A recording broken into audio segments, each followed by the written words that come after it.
Tous, c'est enregistré, voilà. Et donc, on est en Zoom aussi en parallèle avec d'autres personnes. Voilà, d'où ce dispositif Donc, un petit peu complexe. tout était prévu, ça fait partie de la performance. Donc, bonsoir à tous. Merci d'être présents voilà, en présentiel et à distance. Et nous sommes donc ravis de recevoir pour cette dernière séance de la Société des études arméniennes de l'année, Boris Adjemian, ici présent, directeur de la bibliothèque Noubar à Paris, qui est également historien, rattaché à l'EHESS, au laboratoire CRH, c'est Oui, ça? c'est Voilà. ça. Et qui va nous présenter donc aujourd'hui le livre qui vient de paraître chez Anna Moussa, La bibliothèque et le survivant. Donc nous, j'ai préparé un certain nombre de questions et je suis sûre que les personnes qui ont lu le livre ont des questions, mais on va d'abord te laisser présenter et puis après, on te posera des questions. D'accord? Très bien, merci. Merci Anouche, merci beaucoup Anouche et Anaïd donc d'avoir permis l'organisation de cette présentation de mon ouvrage. J'apprécie beaucoup cette attention. Alors, je n'ai néanmoins pas préparé un véritable exposé, hein, juste j'ai préparé quelques notes qui pourrait guider un peu le propos, mais ça va être un propos assez libre. Et d'ailleurs, pour ce qui est des diapositives que j'ai préparées également, elles sont dans le désordre, donc ne m'en voulez pas, je passerai de l'une à l'autre de manière, comment dire, assez artistique. Ça fait partie de la performance. Ça fait partie de la performance, ça démontre une capacité d'adaptation à tous les types de situations. Alors, tout d'abord, je voulais dire, peut-être pour couper l'herbe sous le pied à des questions qui pourraient se poser, quelques mots sur la raison pour laquelle j'en suis venu à m'intéresser à ce sujet. Évidemment, c'est une histoire, l'histoire de la bibliothèque Noubar, une histoire qui n'avait jamais été écrite, mais ce n'est pas une raison suffisante pour en faire un livre. Ce qui m'a intéressé, c'est que cette histoire qui était non écrite, eh bien, elle était présente. Alors, elle était présente de manière orale, comme en fait, je pense, dans toutes les institutions, il y a toujours une mémoire non écrite, oula, des, des institutions, voilà. Cette institution-là, évidemment, qui est chère au cœur de beaucoup de personnes, qui la connaissent bien ou moins bien, eh bien, elle a une histoire tout à fait particulière. Et j'ai, au cours de mon, on va dire, de mon apprivoisement ou de mon compagnonnage avec la bibliothèque, on est nombreux à avoir eu une forme de compagnonnage avec cette bibliothèque, plus ou moins distant. Personnellement, quand j'étais étudiant, j'ai commencé à fréquenter la bibliothèque, puis plus tard, par amitié également pour le directeur de l'époque, Raymond Kevorkian. Donc, c'est un lieu que j'ai beaucoup fréquenté et donc j'ai beaucoup entendu, notamment de sa bouche, des histoires sur ceux qui nous avaient précédés et sur les événements qui s'étaient déroulés dans cette bibliothèque. À chaque fois, je posais la question, mais tout ça, est-ce que c'est écrit quelque part? Non, c'est pas écrit. C'était destiné à quelque part à se perdre. Il s'agissait pas juste, si vous voulez, d'écrire un livre parce que la chose n'avait jamais été écrite, mais disons qu'il y avait quand même une histoire très particulière dans cette bibliothèque. Une bibliothèque qui avait été un lieu de rencontre intellectuelle avec des personnes assez remarquables. Donc, bien sûr, le bibliothécaire Aram Andonian, dont je vais être amené à reparler. Également des écrivains célèbres comme Achak Chobanian, très connu dans les milieux parisiens de la fin du 19e jusqu'à la deuxième moitié même du 20e siècle. Hein. Shavash Misakian, bien sûr, Zabel Essayan également, ils avaient été très proches, Aram Andonian et Zabel Essayan, Shavash Nartouni, bien d'autres. Et puis, donc, un lieu de rencontre intellectuelle. Donc, on avait encore l'impression que finalement, dans le bureau où on était assis en train de boire un café, on faisait un peu la même chose que ceux qui avaient été là plusieurs dizaines d'années auparavant, hein. Si vous voulez, d'ailleurs, Aramandonian avait la réputation de faire un très bon café, café arménien ou oriental. Et donc, c'est prouvé, hein, c'est prouvé. Il y a des traces de ça dans la littérature. Alors après, faut voir toujours, les écrivains ne sont pas forcément des sources fiables. Enfin, c'est une grande question. D'ailleurs, je pourrais reparler de cette aptitude de Aram Andonian à faire le café. J'en reparlerai plus tard si j'ai l'occasion, hein, Mélanie, puisque nous en avons discuté récemment. Donc le café est au centre de cette histoire de la bibliothèque, évidemment, puisque c'est une bibliothèque arménienne.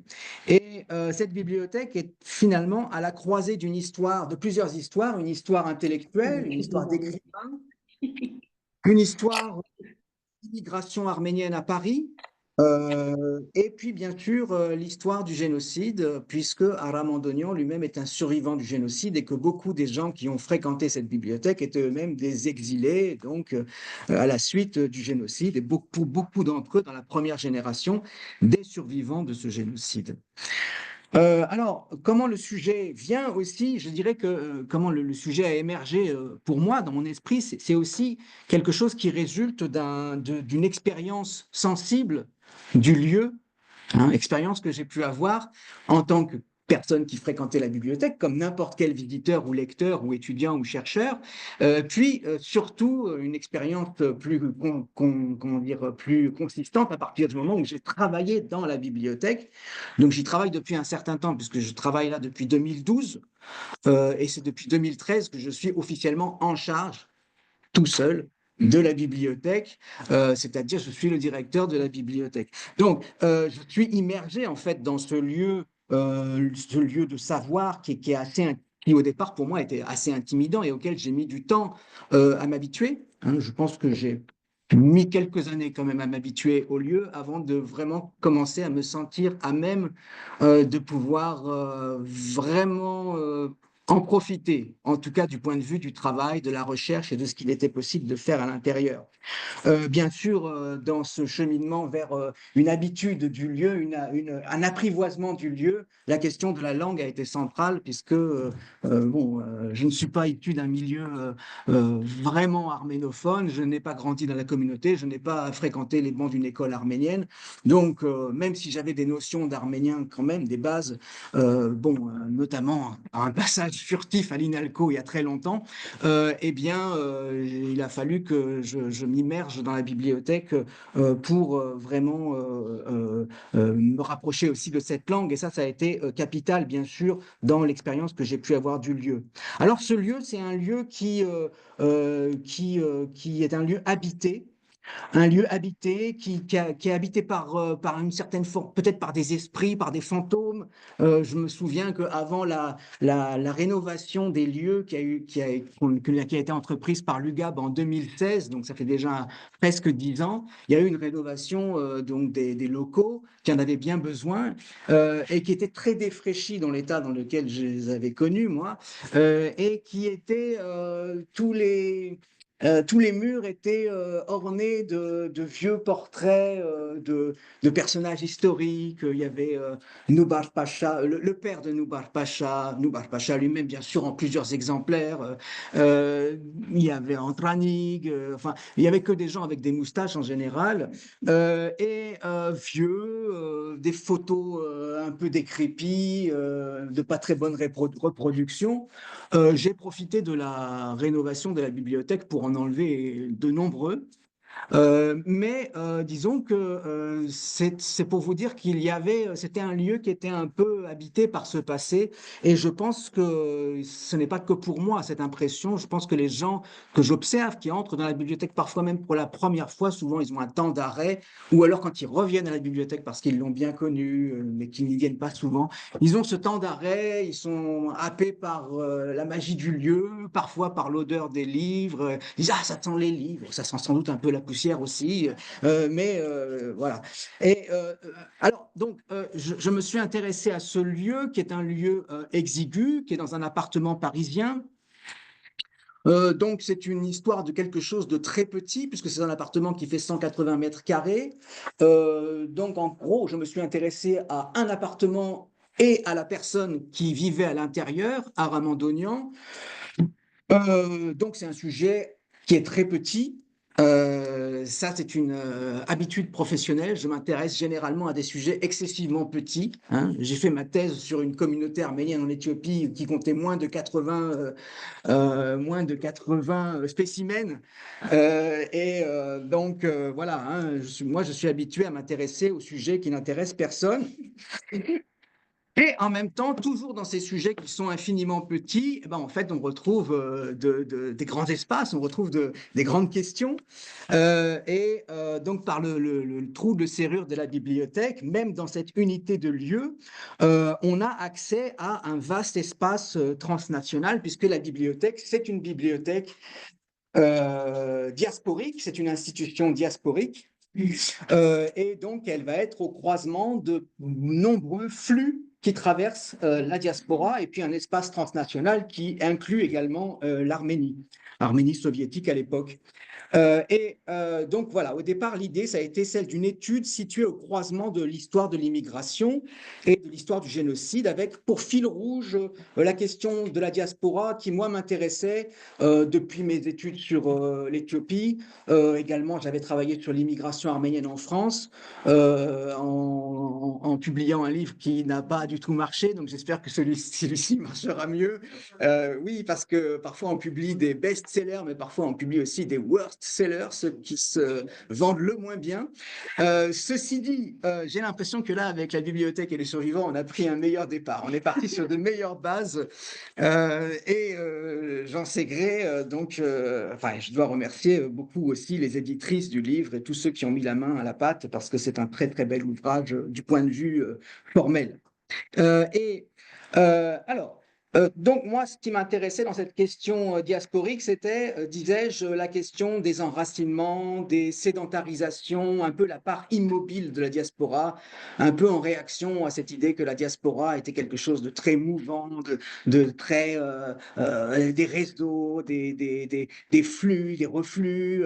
Bon, alors c'est peut-être mon côté casanier. Moi, j'aime bien m'intéresser à ce qui ne bouge pas, à ce qui s'ancre et à ceux qui traversent le temps avec la façon dont des communautés diasporiques finissent par faire corps avec le lieu dans lequel elles habitent. Moi, c'est une question qui m'a beaucoup travaillé. Donc au départ, c'était ça ma question, c'était ça mon fil rouge, et il a un petit peu évolué. Je pense qu'il a beaucoup évolué même parce que assez tôt dans ma recherche, j'ai été poussé presque à mon corps défendant à m'intéresser de près à Ramandonian.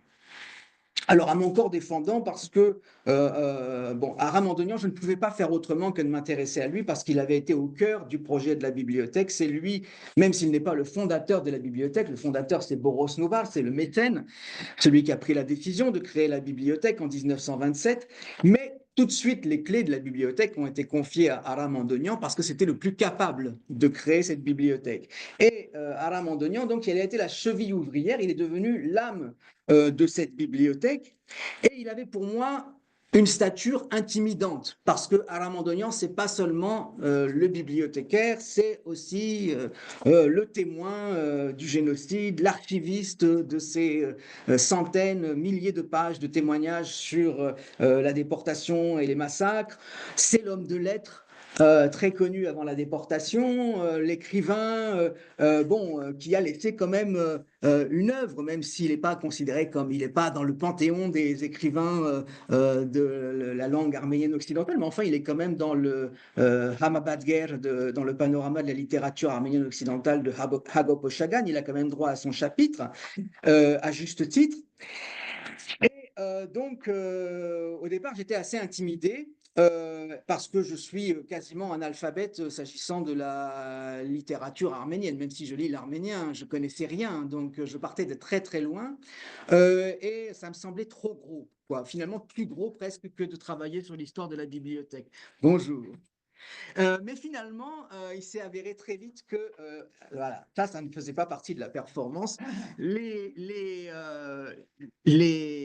deux sujets sont indissociables. On ne peut pas travailler sur l'histoire de la bibliothèque, on ne peut pas écrire l'histoire de la bibliothèque si on n'écrit pas l'histoire de Aram Mandonian. Et donc finalement, mon travail, ça a été un peu une sorte de double biographie, doublement impossible, c'est-à-dire la biographie du lieu et la biographie, et je tiens quand même à souligner qu'elle est complètement inachevée pour ce qui me concerne, de Aram Mandonian. Alors heureusement, je ne suis pas le seul qui travaille sur Aram Mandonian. Il y a actuellement d'autres travaux qui sont menés, notamment en Arménie, par un collègue excellent qui s'appelle Miran Minassian, qui va venir bientôt à Paris pour un colloque que nous co-organisons. Et lui, il est en train de préparer une biographie en bonne et due forme de Aram Mandonian. Mais moi, je pense que je vais continuer à travailler aussi sur Aram Mandonian, parce que c'est un personnage sur lequel il y a beaucoup à dire. Il y a finalement assez peu qui a été écrit sur lui jusqu'à présent. Je pense que je suis parti pour un cycle de nombreuses années de compagnonnage avec Aram Mandonian. Alors, Andonian, il est à la fois très connu et connu comme le loup blanc et pas connu du tout. Il est connu comme le loup blanc parce que son nom apparaît dans quantité d'ouvrages, mais en général, il apparaît dans ses ouvrages. Je ne parle pas des ouvrages en arménien, je parle surtout des ouvrages soit en français, soit en anglais, soit en turc. Il apparaît exclusivement à cause d'une controverse liée à la publication en 1920, après la guerre, d'un livre qui était écrit en arménien, qui s'appelait Medzvojire, Le Grand Crime, et qui a été publié pour la première fois en français en 1920, sous le titre Documents officiels concernant les massacres arméniens. Et dans ce livre, qui est un livre très important, Andonian publiait des facsimilés, des reproductions de télégrammes ottomans qu'il avait réussi à dénicher comment dire, en un coup de bakchich, hein, voilà, et de pression, d'intimidation également. Il avait réussi à obtenir ces télégrammes, à les faire décoder, il les avait fait traduire et il en publie des traductions qu'il analyse dans le corps de son livre. Et dans les années 80, ces télégrammes, dans les années 80, donc bien plus tard, 60 ans plus tard, des auteurs turcs, que je ne pense pas qu'on puisse qualifier ces auteurs d'historiens, mais enfin des auteurs turcs spécialisés dans la dénégation du génocide, se sont emparés de ces témoignages pour dire ce sont des faux. Et donc il y a eu plusieurs ouvrages turcs, traduits également en français, en anglais, en toutes les langues, pour dire ce sont des faux. Ça fait partie du grand moment où à Ankara, on commence à publier à tire-larigot des ouvrages pour nier le génocide arménien. Et il y a eu pas mal de concentration sur les fameux télégrammes andonians, comme on a pris l'habitude de les appeler, en disant, voilà, ces télégrammes sont des faux, donc ça veut dire que Andonian est un faussaire, donc ça veut dire que tout ce qu'on raconte autour du génocide est faux. Et bien sûr, il y a des auteurs arméniens ou des spécialistes du génocide arménien, donc à l'époque c'était Varakun Daderian surtout, qui ont voulu répondre de manière assez précise à ces accusations en les démontant. La controverse s'est arrêtée assez vite parce que dans les années 80-90, les spécialistes du génocide, c'est-à-dire ceux qui travaillaient vraiment sur des sources, qui faisaient un travail sérieux, je ne parle pas des négationnistes, ils se sont détournés de ces télégrammes, d'abord parce qu'ils prêtaient, comment dire, ils prêtaient à controverse. Hein, donc, il y avait là un effet contre-productif. Puis, d'autre part, il y avait tellement d'autres sources et de témoignages qu'on n'avait pas besoin de ces télégrammes-là pour attester de la réalité du génocide des Arméniens. Donc, l'essentiel des recherches qui ont été menées depuis une cinquantaine d'années ne repose pas sur ces télégrammes. Mais néanmoins, le nom d'Andonian, bien souvent, se résume à ces télégrammes. Donc, on dit Andonian, on va dire, Andonian, pour certains, c'est le faussaire, celui qui a inventé le soi-disant génocide arménien. Et puis pour d'autres, c'est, comme ça a été ressuscité il y a très peu de temps par le livre de Taner Akçam, c'est celui qui apporte avec ces télégrammes la preuve ultime du génocide des Arméniens. Donc on est dans un jeu de dialectique entre mensonges et preuves, voilà, qui est très propre à cette question du génocide des Arméniens et dont finalement on est sorti, les spécialistes en sont sortis depuis longtemps, mais peut-être les éditeurs et les journalistes n'en sont pas encore sortis, le grand public non plus, puisque généralement ils gobent assez facilement ce genre à mon avis, de problèmes quand même secondaires par rapport à ce que l'historiographie du génocide des Arméniens a été capable de mettre au jour depuis longtemps. Alors, je ferme cette parenthèse pour dire que finalement, Andonian, il est à la fois connu comme le loup blanc, mais il est très mal connu, parce qu'on s'intéresse très peu à ce qu'il faisait avant la déportation, et on s'intéresse très peu à ce qu'il a fait après la guerre, et notamment à son activité à Paris, et notamment à son activité dans la bibliothèque. Or, cette activité a quand même pris un certain nombre d'années, il y a investi toute son énergie, et elle est assez significative. Voilà. Alors, finalement, donc, s'intéresser à l'histoire de cette bibliothèque, je ne sais pas combien de temps il me reste, s'intéresser à l'histoire de cette bibliothèque, c'est aussi s'intéresser, à travers la figure d'Andonian, à une histoire qui est restée marginale, qui est restée en marge de l'histoire du XXe siècle, qui est ce siècle du génocide des Arméniens, alors qui est le siècle d'autres génocides. C'est pour ça que le titre de mon livre, c'est Un intellectuel arménien, le sous-titre Un intellectuel arménien au siècle des génocides, parce que je pense que c'est bien de réfléchir à tous ces génocides en même temps quand on réfléchit au génocide arménien et pas d'isoler la question du génocide arménien comme peut-être qu'on a trop longtemps eu le réflexe de le faire. Donc, cette bibliothèque, elle reste en marge de l'histoire du génocide arménien, elle reste en marge de l'histoire des Arméniens au XXe siècle, parce que c'est une histoire tellement tragique, il y a tellement de choses à dire avec tout ce qui s'est passé, les massacres, le génocide, l'exil, l'émigration, la perte des terres, la reconstitution de communautés en exil, la soviétisation de l'Arménie, le Nerkart.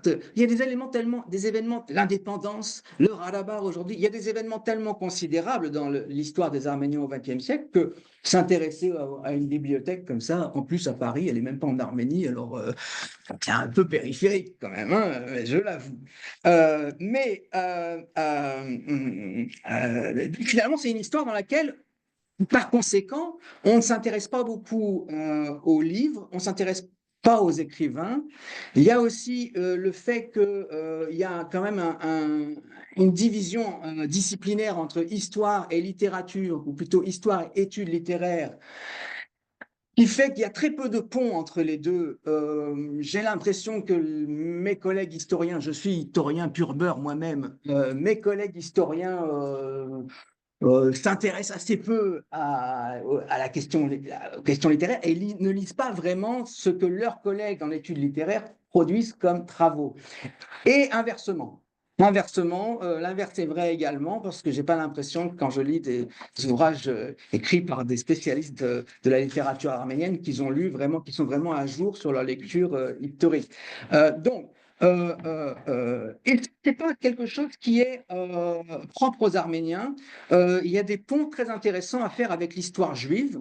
Il y a un peu la même chose. Il y a eu des études récentes sur des bibliothèques juives au XXe siècle, d'ailleurs créées à peu près au même moment que la bibliothèque Noubar, et dont les auteurs ont montré que ces bibliothèques, ces fonds d'archives, les personnes qui les avaient créés, les intellectuels qui étaient à l'origine de ces fonds d'archives, ils ont été un peu passés sous silence par l'historiographie, parce que l'historiographie était tellement écrasée par le poids de la Shoah que l'histoire des Juifs au XXe siècle semblait se résumer d'abord à l'histoire de la Shoah.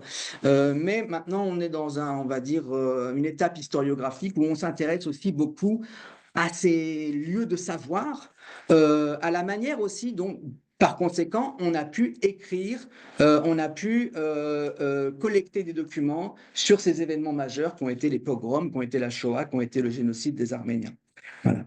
Donc cette histoire d'une bibliothèque, finalement, n'est absolument pas déconnectée de l'histoire générale. Elle est en plein dedans, bien sûr, toujours. Tout est en plein dans tout. Hein. Elle est en cheville avec l'histoire sociale, l'histoire politique générale des Arméniens. Et donc s'intéresser à l'histoire de la bibliothèque n'empêche absolument pas de parler de tout ce qui l'entoure. Elle n'est pas une île au milieu d'un océan, si vous voulez. Hein. Et en plus, non seulement elle est le reflet de cette histoire sociale et politique générale du peuple arménien, de son époque, donc, mais aussi elle offre des portes d'entrée multiples sur cette histoire plus globale. Quelques mots sur Andonian pour ceux qui ne le connaîtraient pas ou pas bien. Andonian je me suis intéressé dans le livre sur la manière dont il était passé en quelque sorte de la littérature à l'archive, si je résume à très grands traits. C'est-à-dire de la posture de celui qui aurait voulu être un écrivain à finalement celui qui a dédié toute sa vie à collecter et à archiver des documents et des témoignages sur le génocide dont il était lui-même un survivant. Alors, Aram Andonian, il faut savoir que donc il est né à Constantinople. Il est né en 1879, bien qu'il y ait une incertitude, enfin, il y a des contradictions dans les livres sur la date de naissance, aussi sur la date de décès, mais enfin, apparemment, les vraies dates, c'est 1879-1951. Hein. Il est né à Constantinople en 79. Il est devenu un journaliste, un personnage, une personnalité très active dans la presse arménienne. Il a contribué à énormément de journaux de toutes sortes, des journaux quotidiens, hebdomadaires, politiques, des revues littéraires qu'il a parfois fondées et dirigées, des journaux satiriques. Là aussi, il a eu vraiment une production notable, non seulement en tant que rédacteur avec Yervant Odian, son compère, mais également en tant que dessinateur, caricaturiste. Et il avait, quand il écrivait, parfois des critiques littéraires ou des critiques sur certains hommes politiques de son époque, de son entourage. Il avait le trait très acéré et ses articles étaient parfois très, enfin, ce qu'il pouvait écrire était parfois assez craint. Hein, et je pense qu'il devait avoir quand même pas mal d'ennemis. Et c'était une sorte de touche-à-tout.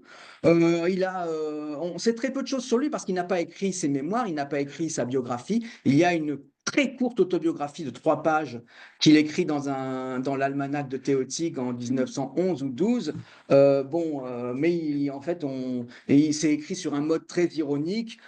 Il dit absolument rien de ce qu'il a fait en tant que journaliste parce qu'il suppose que Théotique, c'est déjà tout ça très bien. Par contre, on voit bien dans ce qu'il écrit, même si c'est sur le mode ironique, que c'est vraiment un touche-à-tout qui commence des ouvrages qu'il ne termine pas en général et qui peut passer de l'histoire d'un évêque arménien emprisonné par le roi Soleil, donc le fameux Avédique, a une passion pour le découpage et les arts plastiques.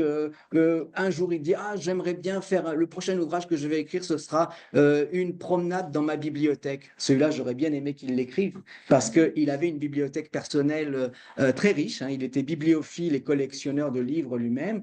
Et il dit dans cette courte autobiographie qu'il était sa grande fierté est d'être le meilleur expert dans tout Constantinople, le meilleur expert des livres anciens, et qu'on fait appel à lui à chaque fois qu'il y a une vente de livres anciens, que ce soit des livres en latin, en arménien, en grec ou autre. Alors voilà, il a également été un bref moment travaillé à la censure ottomane au début de la Première Guerre mondiale, donc c'est assez particulier. Et puis finalement, il n'a pas donné entière satisfaction, donc on l'a on l'a éjecté. Ah oui, pardon, voilà, donc Aram Andonian, voilà. Donc il y a quelques exemplaires ici de son travail. Donc notamment en bas à gauche, la couverture de Garapenade, qui veut dire guillotine, qui était un journal satirique. Alors il avait plusieurs journaux satiriques, à chaque fois avec des noms très évocateurs. Il y avait Kharazan, Kharazan c'est fouet, c'est ça, hein. Il y avait Garapenade, donc la guillotine. Et il y avait Gaharan, la potence, la potence. Donc toujours très sympathique. Et il avait, avec des dessins à l'intérieur contre des personnalités politiques ou religieuses comme le patriarche Ormanian, à l'époque il détestait pour des raisons politiques, hein, et peut-être personnelles. Bon, après il a un peu évolué. Et alors le 24 avril 1915, Aram Andonian fait partie de l'intelligentsia arménienne de Constantinople qui est arrêtée collectivement par la police ottomane. Et il y a environ 250 personnes qui sont donc emmenées en déportation dans la région d'Ankara et de Kastamonu. Et lui se retrouve dans une caserne dans la ville de Çankırı, près de Kastamonu donc. Et il y a cette carte dans le livre que j'ai fait, là, j'ai fait faire une carte voilà, qui décrit à peu près, je pense on voit, oui, décrit à peu près son périple. Donc en blanc, les localités qui sont en blanc, ce sont celles où il a séjourné, même brièvement, apparemment, hein, au cours de son périple entre 1915 et 1919. 1919 étant le moment où il quitte le Moyen-Orient pour aller en Europe, pour aller s'établir à Paris, et il n'est jamais repassé par Constantinople, ni par la Turquie. Il est donc, voilà, ça, cette carte vous montre un petit peu son périple. Alors, donc vous voyez qu'il passe par Ayaş et Çankırı. Il survit à cette déportation, contrairement à la plupart de ses camarades, il survit parce qu'il se casse la jambe par accident. Vous savez, il y a des gens qui survivent à la peine de mort parce qu'au moment où on les pend, la corde se casse. Hein. Et après, évidemment, ça les traumatise. Ils le gardent à vie parce que. Et donc, ils en reparlent. Ça revient. Et il y a des exemples comme ça fameux. Et bien, Andonian, c'est pareil. Il se casse la jambe en tombant de la charrette qui devait l'emmener pour une destination inconnue avec d'autres camarades. Et comme il se casse la jambe, on l'envoie dans un hôpital à Ankara et on le laisse se remettre tout seul. Et au bout de plusieurs semaines, au début, il a eu du mal, mais au bout de plusieurs semaines, il ressort de l'hôpital sur 4 jambes, puisqu'il a 2 béquilles. Et au moment où il ressort, l'assassinat de ses camarades a déjà eu lieu. Et donc lui, en fait, on le laisse tranquille. On l'expédie à Tars, en Cilicie, sur les routes de la déportation. Et il rejoint finalement des convois et il se retrouve dans la région d'Alep. Il se retrouve jusqu'à Meskéné, donc à l'entrée de la ligne de la vallée de l'Euphrate, ici, hein, pas très loin d'Alep. Donc, c'est par chance qu'il survit, et ça va beaucoup compter pour lui parce que il en reparle constamment jusqu'à la fin de sa vie dans des lettres, dans des textes. Et à Alep, il réussit à être caché par les frères Mazloumian, qui étaient 2 frères qui possédaient le meilleur hôtel de la ville, l'hôtel Baron, qui a fermé il y a quelques années. Les frères Armenag et Onig Mazloumian le cachent, ainsi que quelques autres personnalités. Et lui, il met à profit cette cachette hein, pour commencer à collecter des documents et des témoignages sur le génocide. Donc sa collecte de documents, elle commence dès le moment du génocide, dès la déportation. D'ailleurs, au moment du génocide, il écrit manifestement le manuscrit de ce qui va devenir. Je me suis trompé de couverture. J'ai pas le bon livre ici. Il écrit le livre Einsevorerun, donc En ces jours sombres, qui est un livre qui est une collection un recueil de 6 récits écrits dans un style très très littéraire, pas du tout factuel, pas du tout précis du point de vue historique, mais très évocateur, très puissant au niveau de l'évocation de la survie et de la mort des déportés dans le camp de Meskéné, où lui-même séjourne pendant environ 6 mois. Et ce livre, qui est publié dès 1919, donc uniquement en arménien, il dit qu'il l'écrit sous la tente. Hein, il termine les deux derniers récits en écrivant Meskéné, Vranindag, hein, sous la tente. Donc, ça, voilà, il est. Ah, il y a de l'écho. Oui, c'est. Peut-être si tu enlèves le son de ton ordinateur. Et alors, pourquoi je disais ça? Bon, bah, j'accélère. Donc, il commence cette collecte de documents. Quand la guerre se termine, que les Anglais investissent Alep, il continue sa collecte de documents. Dès le début 1919, il emmène tous ces documents à Paris, où il entre au service de la délégation nationale arménienne qui est dirigée par Boros Noubar Pacha.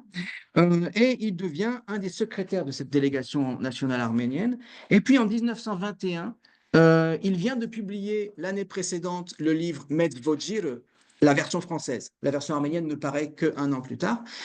Il publie donc les documents ottomans concernant les massacres arméniens, documents officiels concernant les massacres arméniens. Ça fait pas mal de bruit.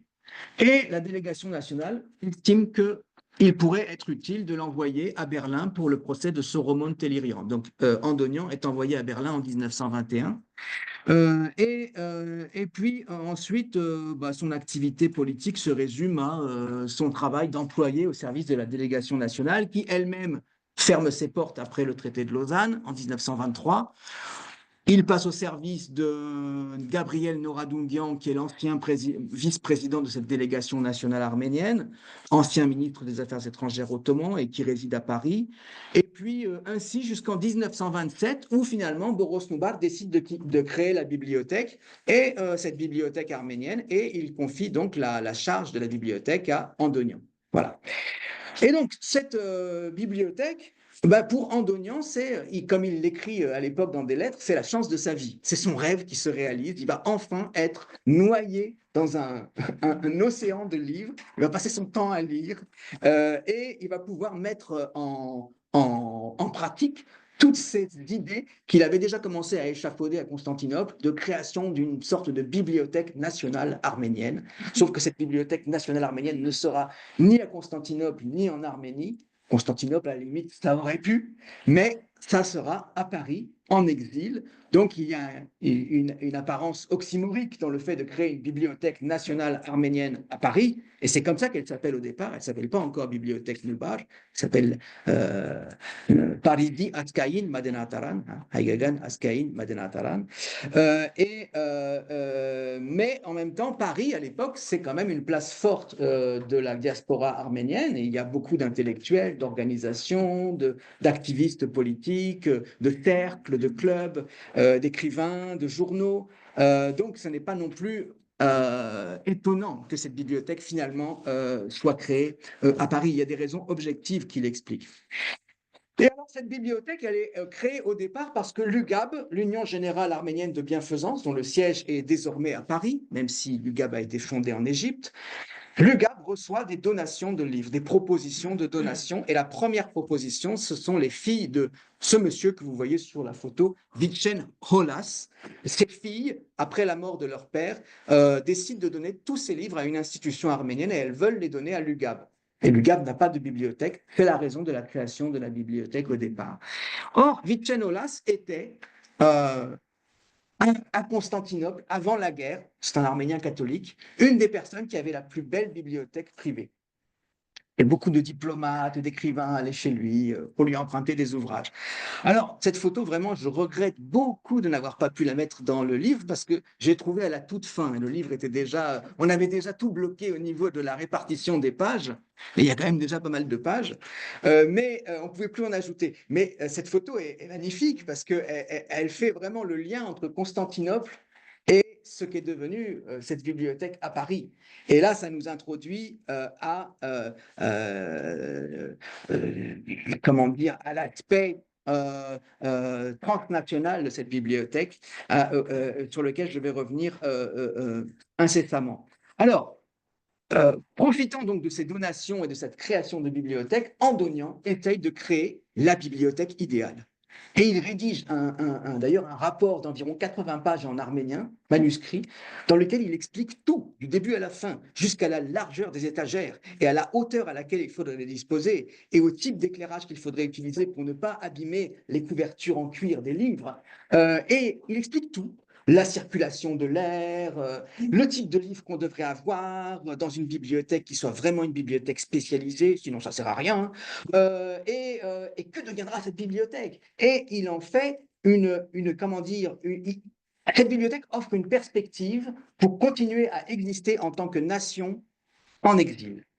Donc c'est la grande idée d'Andonian, mais ce n'est pas du tout son idée à lui propre, c'est l'idée de toutes les élites arméniennes de l'époque, c'est il faut donner sa chance à la culture et à la transmission de la langue, sans quoi le peuple arménien qui vit en exil, qui est déraciné, ces générations à venir sont vouées à disparaître. Donc il y a la même chose qui est écrit dans Harach à l'époque, je crois que c'est dans l'éditorial du premier numéro, un des premiers numéros. Ça a énormément compté à l'époque cette idée que tout devait passer, l'essentiel du pont entre le passé et l'avenir devait passer par la langue et la culture. On en est bien loin aujourd'hui, malheureusement. Mais alors là, il y a des photos qui ont été mises dans le livre, alors, à l'initiative des éditrices du livre, je dois dire. Alors c'est un reportage photo qui a été fait spécialement pour la bibliothèque par le photographe Martin Ardiroglu, lui-même d'ailleurs originaire d'Istanbul par sa famille. Donc, c'est des très belles photos, voilà, qui vous donnent un peu une idée de la bibliothèque, voilà, et du type d'atmosphère dans la bibliothèque, voilà. Donc, je passe rapidement. Voilà, donc quelques photos un peu rigolotes de Boros Noubar, un petit montage, le mécène, les moustaches, bien sûr, les moustaches de plexiglas.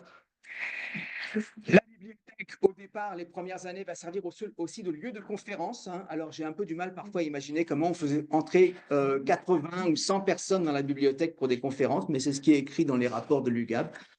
Bon, là, il y a quand même du monde. C'est dans l'actuelle salle de lecture de la bibliothèque. C'est le conseil central de l'UGAB auquel s'est joint, je pense, le conseil d'administration du comité parisien de l'UGAB, de la section de Paris de l'UGAB. Mais vous avez ici au centre, par exemple, Zaren Noubar, qui, dans les années 30, est le président de l'UGAB, hein, après la mort de Boros Noubar, son père, et après le bref interlude de 2 ans de Kalous Gulbenkian, qui a été également président entre 1930 et 1932. Donc, c'est un lieu de réunion dans lequel donc l'UGAB évidemment se réunit quand il en a besoin, mais d'autre part, il y a des conférences avec des savants étrangers, audages, c'est-à-dire non arméniens, des Français, des Européens, qu'on fait venir, des savants, des hommes politiques, des écrivains, des journalistes, de toute la presse française, de tous les bords, d'extrême droite, de gauche. On mange à tous les râteliers pour essayer de montrer que les Arméniens existent, qu'ils valent la peine d'être connus, qu'ils ont une belle bibliothèque qui est à la pointe de la modernité bibliothéconomique, et que donc ils sont une nation civilisée, hein. Voilà, en gros, c'est ça l'idée, hein. On fait de la diplomatie culturelle à travers la bibliothèque. Alors, la bibliothèque, d'où viennent les livres? Eh bien, les livres, alors comme j'ai essayé de le montrer sur cette carte, c'est pas moi qui ai fait la carte, hein, moi j'ai seulement donné les indications, je suis pas capable de faire des cartes.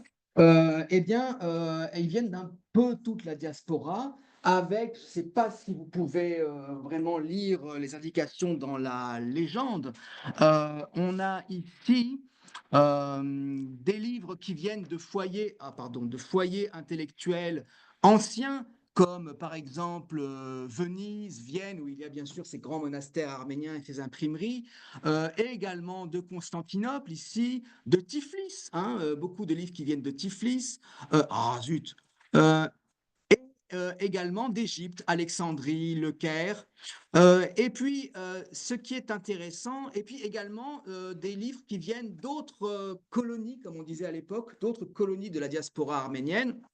Donc, par exemple, de Calcutta, d'Addis Abeba, de San Francisco, de Boston, qui devient un lieu intéressant aussi pour la diaspora arménienne à l'époque. Voilà. Donc, une circulation vraiment à l'échelle de plusieurs continents. Dans il y a une géopolitique des donations de livres qui se met en place, avec 2 places fortes. C'est l'Égypte, donc Le Caire, Alexandrie, parce que il y a beaucoup d'Arméniens et que l'UGAB est très attaché à l'Égypte de par sa naissance. Et d'autre part, il y a Istanbul, Constantinople, parce que la situation après la guerre à Constantinople, on ne peut pas dire qu'elle se soit vraiment améliorée pour les Arméniens, surtout dans les années de la République turque, donc du kémalisme. Et donc les années 20, en fait, sont à la fois le moment où les Arméniens qui étaient revenus et essayaient de vivre après le génocide en Turquie, eh bien, ils quittent définitivement le pays, avec cette mention sans retour possible. Et c'est le moment où leurs livres également les suivent, hein. Donc il y a à la fois migration des hommes et des femmes, mais aussi migration des livres, migration des archives. Par exemple, c'est le moment où, en 1930, le patriarcat arménien de Constantinople décide d'envoyer ses archives en Europe. Donc elles partent à Manchester pour raison de sécurité, hein, pour éviter que ça tombe entre les mains des kémalistes. et que ce soit brûlé ou autre chose. Donc c'est envoyé à Manchester, où il y avait une colonie arménienne importante à l'époque, industrielle. Et puis de Manchester, c'est l'évêque, il n'est pas encore évêque, mais il va le devenir, Balakian, Krikoris Balakian, qui les emmène à Marseille, où ils fondent un diocèse. Et puis après la mort de Balakian, ces archives vont être partagées entre Paris et Jérusalem. Donc, la bibliothèque Noubar va recueillir une partie de ces archives avec l'accord du patriarcat arménien d'Istanbul et Jérusalem, l'autre partie, et elles sont encore à Jérusalem. Voilà. Et puis, finalement, cette bibliothèque, c'est à la fois le fruit d'un exil, du génocide, bien sûr, c'est la conséquence du génocide, donc on est dans l'éclatement du monde arménien, mais en même temps, elle permet de créer une forme de centralité dans cette dispersion, puisqu'elle regroupe. Elle regroupe des livres qui viennent d'un peu partout et on encourage sans arrêt les Arméniens du monde entier à donner leurs nouvelles publications à la Bibliothèque nationale arménienne de Paris. Et certains se font un devoir, d'autres moins. Et donc, en donnant, il se livre à une chasse perpétuelle aux donations. Il est sans arrêt en train d'écrire pour essayer de faire venir des livres. On peut dire que quand même, en quelques années, il réussit le tour de force, grâce à l'appui de l'UGAP, bien sûr, en une dizaine d'années, à faire que cette bibliothèque rejoigne le club des 4 grandes bibliothèques arméniennes de la diaspora, qui sont toutes des bibliothèques d'institutions religieuses, de monastères, hein, Jérusalem, Venise, Vienne, sauf la bibliothèque Noubar, donc qui est la bibliothèque qui appartient à une organisation qui se veut pan-arménienne et non confessionnelle. Et on arrive à un total d'environ 20 à 25 000 ouvrages à la veille de la Seconde Guerre mondiale. Ce qui n'est pas beaucoup, évidemment, mais dans la diaspora arménienne, ça compte. C'est une bibliothèque qui compte. Surtout que là, c'est le chiffre des ouvrages imprimés, mais compte non tenu des autres types de documents, journaux, manuscrits, archives très importants, plusieurs fonds d'archives très importants, et tout ce qui concerne l'iconographie, les photographies. Alors, il me reste combien de minutes avant que... Il y a une minute, on va jusqu'à... D'abord, vous avez pas de peut-être. Une 40 minutes, ça va? Oui. Voilà. On arrive à la Seconde Guerre mondiale. Je, je vous ai entraîné jusqu'à la Seconde Guerre mondiale et on arrive au moment où il va y avoir cette affaire dont vous avez peut-être entendu parler de la spoliation de la bibliothèque Noubar. Moi, j'en ai entendu parler la première fois, il y a bien longtemps, de la bouche de Raymond Kevorkian, qui m'en avait parlé en me montrant même dans les inventaires généraux de la bibliothèque, certains livres qui étaient cochés ou rayés parce qu'ils avaient été emportés à Berlin. Et à l'époque, je m'étais demandé, comme tout le monde, mais que diable les Allemands voulaient-ils faire de ces livres? À quels livres s'intéressaient-ils? Pourquoi? Voilà, il y a toujours, dès que vous mettez les Allemands dans un film, il y a toujours une curiosité malsaine. Alors, et en même temps, ça permet de vendre des livres ou des places de cinéma. Donc, en 1941, effectivement, les Allemands s'intéressent de près à la bibliothèque. Ils font plusieurs visites, au départ des visites qui sont présentées comme juste visites de courtoisie, mais le bibliothécaire prend la mouche, ça éveille ses soupçons parce que quelques mois plus tôt, entre août et octobre 1941, toutes les bibliothèques juives ou appartenant à des juifs, qu'ils soient français ou étrangers, à Paris, ont été pillées intégralement. Évidemment, pas seulement les bibliothèques, mais tout ce qui appartenait à des juifs. Et puis également, toutes les bibliothèques dites étrangères, en fait, ça concerne les bibliothèques de pays slaves, donc bibliothèque russe, bibliothèque polonaise, bibliothèque ukrainienne, bibliothèque tchécoslovaque, elles ont toutes été pillées.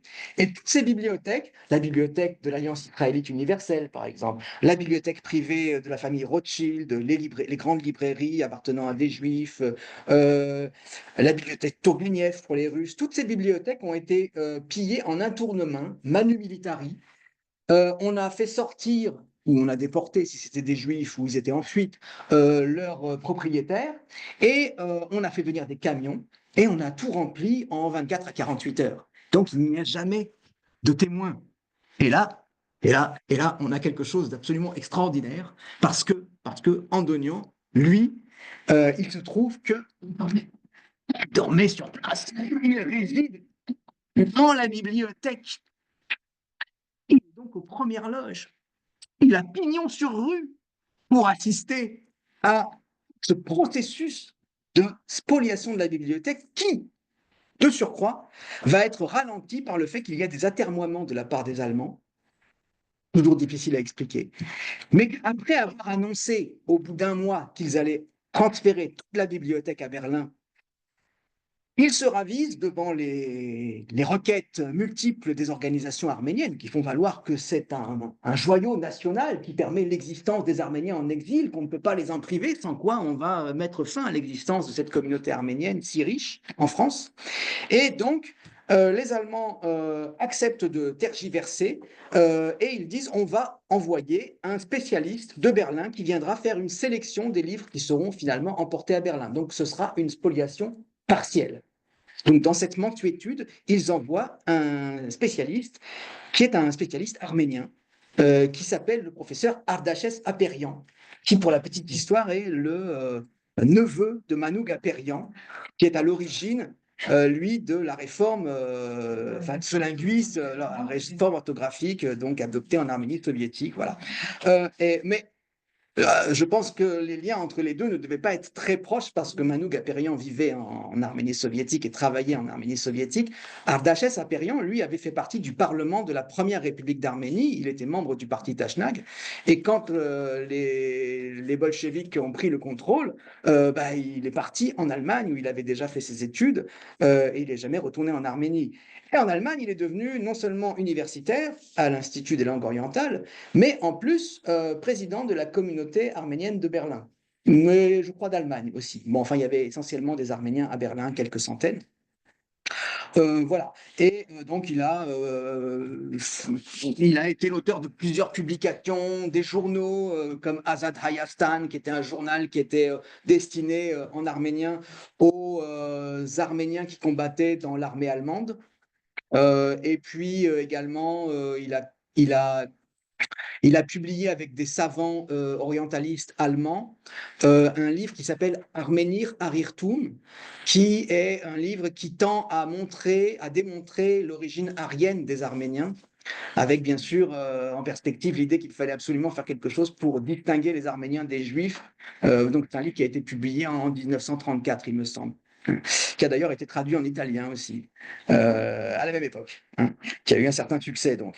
Et donc ce Aperian va venir, bon alors tout commence au mois de janvier, toutes les histoires, que Aperian arrive au mois de mars, et l'affaire dure jusqu'au mois d'avril, et pendant toute cette période, Andonian rédige un journal. Du moins, il a laissé un journal qui est daté de début janvier à avril 1941, dans lequel il décrit par le menu tout ce qui se passe. Ses premiers soupçons, les premières visites des Allemands, le fait qu'il s'inquiète, et donc qu'il commence à cacher des livres à la cave. Alors, c'est une épreuve physique pour lui, parce qu'il est déjà assez âgé, en plus il boite, parce que rappelez-vous, il s'est cassé la jambe en 1915, donc il continue à boiter, et il descend des livres à la cave par lot de 50 dans un sac, et à la cave qui est pleine de livres qui sont des doubles ou des livres pas très intéressants, mais qu'il a gardés au cas où, il rapporte ces livres en haut pour remplir les étagères avec des livres sans intérêt, de manière à ne pas éveiller les soupçons des Allemands. Il raconte aussi comment il sort des grands catalogues. Vous savez, c'est des grandes armoires avec des fiches, chaque livre ayant 6 ou 7 fiches, comme on faisait à l'époque, et pourrait avoir donc des entrées croisées, thématiques, etc. Il sort pour chacun des livres qu'il descend à la cave toutes les fiches et il les cache, de peur que les Allemands poussent le vice jusqu'à vérifier le catalogue. D'ailleurs, les Allemands, à un moment, veulent mettre la main sur le catalogue, et lui, il insiste pour dire que n'en est pas question, etc. Les Allemands veulent mettre les scellés sur la porte, et il dit, mais c'est pas possible, j'habite ici, vous ne pouvez pas. Alors finalement, les Allemands reculent. C'est le fameux épisode également du moment où il prépare le café à un officier allemand, un sous-officier allemand, qui a l'air d'aimer ça, le café arménien. Et il raconte ça dans son... Bon, il raconte beaucoup de choses, hein. Il raconte ses états d'âme. Donc parfois c'est assez drôlatique, parfois c'est triste, parce qu'effectivement on voit bien qu'il est désespéré, que pour lui c'est la mise en danger de son œuvre, hein, quelque chose qui a été finalement, c'est pour lui, c'est une deuxième catastrophe. La première, c'était 1915, et là, il est confronté à une deuxième catastrophe. Donc, c'est à la fois une catastrophe pour les organisations arméniennes, mais aussi une catastrophe personnelle. C'est comme ça qu'il le vit. Voilà. Et alors, après la guerre, Ah, j'ai oublié de montrer ça, c'est dommage. Alors, je fais une parenthèse, pardon, parce qu'après, je n'aurai pas le temps d'y revenir. Je vous ai dit qu'il avait beaucoup été dessinateur également dans la presse. Ça, c'est juste pour le plaisir, quelques dessins qui sont encore à la bibliothèque Noubar, que j'ai le projet d'éditer. J'aimerais bien faire une exposition et un livre qui fasse une histoire du dessin, une histoire d'Andonian dessinateur, en la replaçant dans son contexte. Et donc là, par exemple, vous reconnaissez Arshak Chobanian, qu'il a très bien connu. Là, c'est Gabriel Noradungian, dont il a été le secrétaire particulier. On se demande quel genre de secrétaire il a été, parce que représenté en Hermès, avec la mention Haigagan Titsapanutun, donc mythologie arménienne, dans une posture, on va dire, équivoque. Et puis vous remarquez, encadré par des motifs décoratifs très proches de ce qu'on trouve sur les manuscrits. Donc et ça, il en met partout. C'est vraiment un artiste complet. Là, c'est un portrait de Calouste Gulbenkian. Remarquez la précision du papier peint et du tapis, et également la mention des puits de pétrole à l'arrière, sur le tableau qui est derrière le crâne de l'homme d'affaires. Mhm. Et puis là, juste pour vous montrer sur les livres qu'il catalogue, là, ce sont des tirés à part, donc des articles de 4, 5, 6, 20 pages maximum, auxquels ils sont, vous savez, les tirés à part, ça se fait plus aujourd'hui, mais aujourd'hui, on envoie un PDF. Mais à l'époque, quand on publiait un article, on avait des tirés à part de la part de l'imprimeur et on pouvait les distribuer. Et donc, il y a des milliers de tirés à part à la bibliothèque, des milliers. Il leur faisait souvent une couverture lui-même, en carton, là, comme ça. Voilà, c'est très artistique, à chaque fois avec un petit zigouigoui, un petit gris-gris, très orientalisant, des petites arabesques. C'est très, très joli. Et là aussi, pour vous donner un échantillon, ce genre de dessin auquel il s'adonnait, comme ça, à ces moments perdus, dont on a du mal à savoir quand ils étaient là, ces moments perdus, parce qu'il il perdait pas son temps dans la bibliothèque. Et ça, c'est les dessins qui sont dans la bibliothèque. Oui, tout ça, c'est dans la bibliothèque, oui. Oui, On sait dessins, on est bien d'accord. oui, oui, tout ça, c'est lui, oui. Oui, oui. Et puis, alors, donc, ça, ça, c'est son journal. Ça, c'est le journal de Andonian. C'est la couverture, bien sûr. Il y a 2 cahiers. Ça fait en tout 250 pages. Et à l'intérieur, c'est comme ça. Alors, pardon, la couverture dit Nubarian Madenatarani Talane, donc le pillage de la bibliothèque Nubar, Im Oraclutunes. D'ailleurs, je ne sais pas si c'est correct Im Oraclutunes. Si, comme ça? Ouais. Ah oui, ça fait 2 possessifs. Ça fait double emploi. Ah, mais Mélanie approuve. Mélanie Kélédian approuve. Très bien. Donc, voilà. Et ça, c'est l'intérieur la première page du premier cahier. Donc, Arachin Mas, Shurchan Kermanagan Keravman. Alors, c'est très intéressant parce que son journal est décomposé en 2. Donc, ça veut dire première partie, par période de l'occupation allemande, ou de la réquisition allemande. Ça peut être traduit différemment. Mais c'est très intéressant parce que son journal est vraiment découpé en 2 parties. Partie 1, occupation allemande. Partie 2, occupation arménienne. À partir du moment où Baron Aperian, Artachès Aperian, vient à Paris pour commencer à choisir les livres qu'il va emporter avec lui à Berlin, Andonian considère qu'on n'est plus du tout dans une occupation allemande de la bibliothèque. Il dit, là, on est dans la période de l'occupation arménienne de la bibliothèque. Et pour Andonian, c'est évident qu'il y a certains cercles arméniens à Berlin, pro-allemands, donc pro-nazis, qui en veulent à la bibliothèque parce que c'est celle de l'UGAB et qui veulent l'affaiblir. Et donc, bien sûr, il désigne, sans le dire, mais enfin, c'est tellement évident, le parti Tashnag. qu'il n'a jamais porté dans son cœur. Même s'il a eu beaucoup d'amis appartenant au parti Tajnag, il a toujours eu une animosité pour ce parti. Et donc, son journal, finalement, alors là, c'est assez complexe. Donc, j'ai pour projet de publier une traduction de son journal. Et je travaille avec Mélanie Keledjian actuellement sur le peaufinage de cette traduction. Hein. Bon, enfin, c'est l'essentiel est fait. Et on aimerait donc avoir le plus tôt possible une traduction bilingue de ce témoignage, qui est tout à fait singulier parce que, comme je le disais, les autres spoliations de bibliothèques n'ont pas donné lieu à des témoignages de victimes parce que toutes ces victimes avaient quitté les lieux. Voilà. Et donc, là, comme ça s'est passé sur 3 mois, que lui était dans les lieux, en plus, il était écrivain. Alors là, qui en est donné à cœur joie. Vous savez, il y a un petit livre qui est paru dans les collections Actes Sud, là, Le pillage de la bibliothèque Tourguenieff. C'est un livre dont l'auteur est l'autrice Nina Berberova. Oui, mais le livre fait 5 pages. Avec ce texte de 5 pages, ils ont réussi à faire un livre. Bravo les éditeurs. Ça, c'est la magie de l'édition et aussi la magie du nom de Nina Berberova, bien sûr. Et, dans ce livre, elle raconte qu'elle passe un jour à bicyclette près de la bibliothèque Tourguenieff, dont elle est une habituée en tant qu'emprunteuse de livres. Elle a même un livre avec elle et elle s'aperçoit que les Allemands sont là et qu'ils sont en train de vider la bibliothèque. Mais elle n'entre pas dans la bibliothèque. Elle raconte, je suis au bas de l'escalier, je vois les gens aller et venir. C'est tout ce qu'elle raconte parce que c'est tout ce qu'elle voit.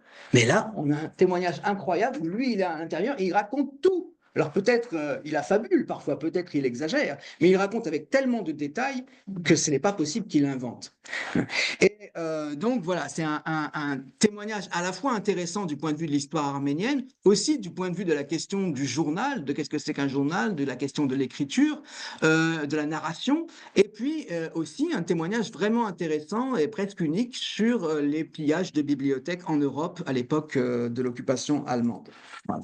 Et alors, voilà, ça c'est la deuxième partie, Scherchan, Heigagan, Karavman, à partir de la page 113. Voilà.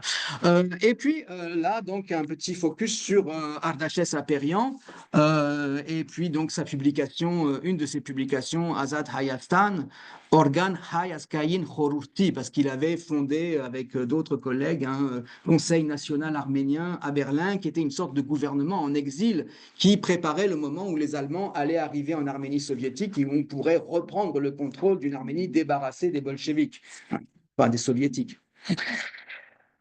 Voilà, là, une photo donc on voit Aperian, également Galegin Nejdeh chez les guitaristes à Vienne. Bon, voilà, il y a pas mal de choses là-dessus, donc je passe, mais enfin, ça montre un peu les connexions, hein. Ils étaient tout à fait en collaboration les uns avec les autres. Voilà, je passe. Et alors, après la guerre, donc, il y a eu une controverse après la guerre, après 1945, donc on est plutôt en 46-47, il y a eu une controverse dans la presse où l'UGAB a fait savoir dans la presse que pendant la guerre, la bibliothèque avait été pillée par les Allemands et que ça avait été fait avec l'aide du professeur Aperian. Alors, les journaux de l'UGAB ont publié ça, les journaux proches de l'UGAB, donc les journaux Ramgavar, ont répercuté, comme ça se fait dans la presse arménienne, on copie beaucoup les journaux, les articles d'un journal à l'autre, hein, on n'invente rien, on recycle. Et les journaux communistes arméniens également s'en sont donnés à cœur joie parce que c'était un tachnak, donc c'était l'ennemi. Et les journaux, Aperian, lui, a répondu dans les journaux de la mouvance Tashnag, ou proche des Tashnag, d'abord dans Harach et puis dans des journaux Tashnag aux États-Unis, il a répondu pour se défendre. Et ce qui est intéressant, c'est que tout l'argumentaire de l'UGAB contre Aperian est uniquement fondé sur le journal de Andonian. C'est même lui, au début, qui rédige même les réponses de l'UGAB, hein, qui les fait signer par les chefs, mais enfin, c'est lui qui est derrière. Et donc, bon, c'est en fait, si on veut faire une histoire de ce journal, vraiment comprendre ce qu'il y a dans ce journal, il faut aussi dérouler le fil un petit peu après la guerre. Et en fait, je ne vais pas répondre ici à toutes les questions que ça pose, mais ça montre bien que non seulement il a été à cette période de sa vie un diariste, c'est-à-dire qu'il a tenu ce journal, mais aussi ça a réveillé en lui cette circonstance particulière, le polémiste qu'il avait été avec talent avant la guerre à Constantinople, où il s'en donnait à cœur joie dans la presse arménienne pour vilipender ses adversaires. Et puis, enfin, je voulais terminer, et c'est là-dessus que je termine le livre également.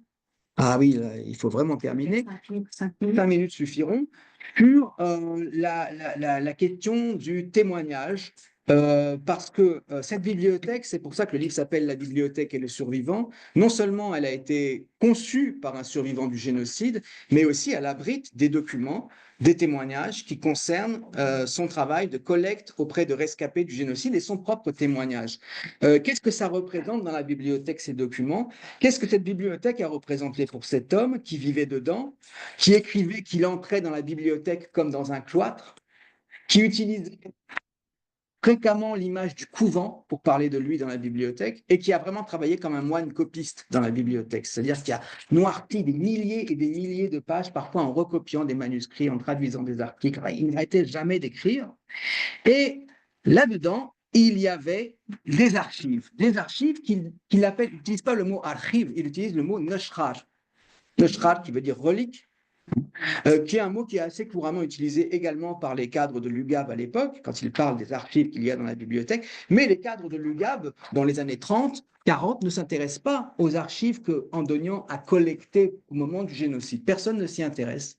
Ce qui est les seuls neshrar, les seules reliques auxquelles les cadres s'intéressent, ce sont les papiers des grands écrivains, des hommes politiques, des grands religieux qui ont été collectés, les lettres qui ont été collectées par Andonian. Mais ou alors les archives du patriarcat d'Istanbul, ça oui, ça a une valeur, mais pas les témoignages recueillis par Andonian qui sont souvent recueillis sur des fragments de papier et qui sont rédigés d'une écriture hâtive et qui, à l'époque, ne font pas vraiment l'objet d'une considération de la part du bureau de l'UGAB et non plus des historiens. Les historiens ne s'intéressent pas à ce type de sources à l'époque et cette ignorance des témoignages, de ce type de témoignages par les historiens va durer jusqu'à la fin du XXe siècle. Et ce n'est pas uniquement une histoire arménienne. Si on regarde à nouveau de manière élargie l'histoire de l'écriture de l'histoire des génocides au XXe siècle, l'historiographie, eh bien, dans le cas de la Shoah, les premiers historiens qui vraiment mettent le pied dans le plat de l'utilisation des témoignages de ces victimes, de ces rescapés en disant il faut les utiliser, cela aussi, pour avoir une vue globale de l'événement, c'est les années 90. C'est-à-dire c'est le moment où, dans le milieu des spécialistes du génocide arménien, on commence également à se tourner vers ces témoignages. Et un de ceux qui l'a le fait en premier, c'est Raymond Kevorkian. Pas par hasard, parce que Raymond Kevorkian était le directeur de la bibliothèque Noubaj. Et donc, il était assis à côté de ces témoignages. Il les avait sous la main. Et il en a tiré. Non, ça ne serait pas gentil, parce qu'il en a tiré la substantifique moelle. Oui, oui. Donc, il a profité de ce. Enfin, en fait, on est toujours dépendant des circonstances de la recherche. Hein. Voilà. Donc, dans son cas, il était environné par des gisements d'archives, dont ce fonds très particulier de témoignages de rescapés, qui a permis de faire une première histoire, on va dire, proche du terrain, de ce qui s'était passé dans les déserts de Syrie et de Mésopotamie au cours de l'année 1916, c'est-à-dire de l'extermination des déportés dans les camps comme à Deir Zor, par exemple, ou à Rasulayn. Et ça, c'est permis surtout par ce type de document, parce que c'est une vue de l'intérieur. Et le fonds andonian, il a une importance capitale dans l'historiographie du génocide pour cette question-là. Donc voilà. Alors, moi, j'ai essayé de m'intéresser à la manière dont il avait constitué son fonds d'archives. Ça, c'est la dernière partie de mon livre. Qu'est-ce que ça représentait pour lui de continuer jusqu'à la fin de sa vie à écrire sur ces événements, à collecter des documents, à faire, comme vous le voyez sur ce petit carnet, des listes des criminels, hein, parfois jusqu'à 80 noms de criminels pour telle ou telle ville. À quoi ça servait pour lui? Quelle était la finalité à une époque où, contrairement aux années 20, il n'y avait plus la perspective de faire le procès des jeunes Turcs. C'était fini depuis longtemps. Il n'y avait plus la possibilité d'avoir une Arménie indépendante, de négocier des traités de paix à l'avantage des Arméniens. Lui, il est à la fin de sa vie et il reprend l'écriture de ses, il recommence à compléter ses informations pour garnir, finir de garnir ses dossiers de documents à la fin de sa vie, à un moment où on recommence aussi à parler des Arméniens de manière un peu différente, puisque il s'est passé entre-temps le génocide des Juifs, l'invention du concept de génocide par Raphaël Lemkin et sa publicisation au moment de Nuremberg et puis de la Convention des Nations Unies de 1948. Et donc là, il y a un moment charnière où c'est pas seulement pour Andonian, les Arméniens eux-mêmes, les organisations arméniennes, il commence à y avoir des publications, par exemple aux États-Unis, par exemple également en Arménie, où on voit que on commence à repenser 1915 d'une manière différente. Et bien sûr, il y a l'article célèbre de Shavash Misakian dans Harach en décembre 1945 qui crée le néologisme Tseraspanutiun, directement calqué sur le mot génocide. Donc instantanément, le mot est approprié dans la langue arménienne et il va accélérer un processus de politisation de la mémoire du génocide des Arméniens. Et c'est ça qui, à mon avis, va servir de rail à l'orientation prise par la manière dont nous regardons la bibliothèque à la fin du XXe siècle et au début du XXIe siècle. Nous en avons fait un lieu de mémoire des immigrations arméniennes parce qu'on s'intéresse beaucoup à l'histoire et au patrimoine des migrations aujourd'hui, ce qui n'était pas le cas avant, et surtout un lieu de mémoire du génocide, jusqu'à faire même de la bibliothèque à une époque où de moins en moins de gens lisent l'arménien, en France en tout cas, hein, et de moins en moins de gens lisent tout court, un lieu qui finalement a sa valeur en tant que lieu. Et on s'intéresse finalement plus au lieu. Ah, on entre. Ah, ça sent le livre, j'adore cette odeur. Mais on ne va pas passer tellement de temps pour lire les livres, du moins ça dépend qui, mais enfin, voilà, le tout venant, si vous voulez. Et finalement, comme on parlait de reliques, Neuschrach, on pourrait dire que la bibliothèque, c'est un reliquaire, et que d'une certaine manière, le reliquaire a pris, année après année, plus de valeur que les reliques elles-mêmes. Et même, et là c'est une anecdote sur laquelle je termine, il y a eu cette fois où j'ai trouvé des ossements dans une petite boîte de carton, des ossements dans la bibliothèque, dans un placard. J'ai demandé à mon prédécesseur de quoi il s'agissait en essayant de ne pas m'énerver et il m'a dit que ce n'était pas lui le responsable.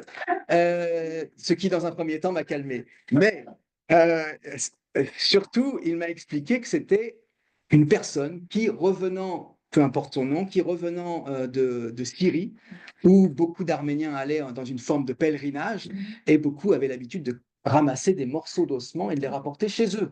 Hein, il y en a qui en ont même fait la publicité. Et lui, rentré à Paris, il s'est rué à la bibliothèque et il a apporté, dans la boîte où il les avait mis, une boîte de mouchoirs de Kleenex syriens, il les a apportés comme si c'était une archive qui devait être gardée dans la bibliothèque. Ça veut dire qu'il avait l'idée que la bibliothèque était le lieu où cette trace devait se trouver. Ça veut dire que, quelque part, la bibliothèque transforme elle-même en archive ce qui y entre. Et là, ça m'amène à la conclusion, dernière phrase de mon propos que j'avais préparé en me disant que peut-être Mireille Bardakjian serait dans la salle ce soir. Et oui, j'ai ménagé mon effet de surprise. C'est que, vous savez, la bibliothèque est faite de livres, mais aussi sur ces livres, il y a des choses qui sont écrites. Il y a des dédicaces. Et on pourrait faire une recherche rien que sur les dédicaces. Une fois, quand je travaillais sur cette histoire de bibliothèque, j'ai trouvé une dédicace que vous aviez écrite sur un tiré à part d'un de vos articles. Oui, vous aviez, oui, un article sur les Arméniens en Rhône-Alpes, publié dans la revue Alpine, oui. Et vous aviez fait une très belle dédicace. Oui, c'était écrit de mémoire à la bibliothèque Noubar, là où nous serons tous quand nous ne serons plus. J'ai la preuve.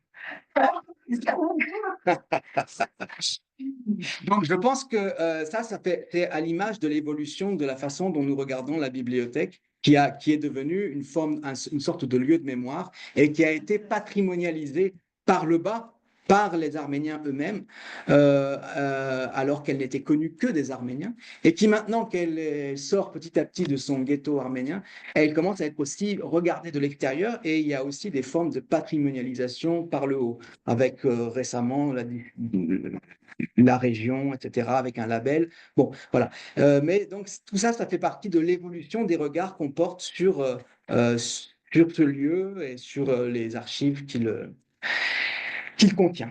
Voilà, je vous remercie. Ouais.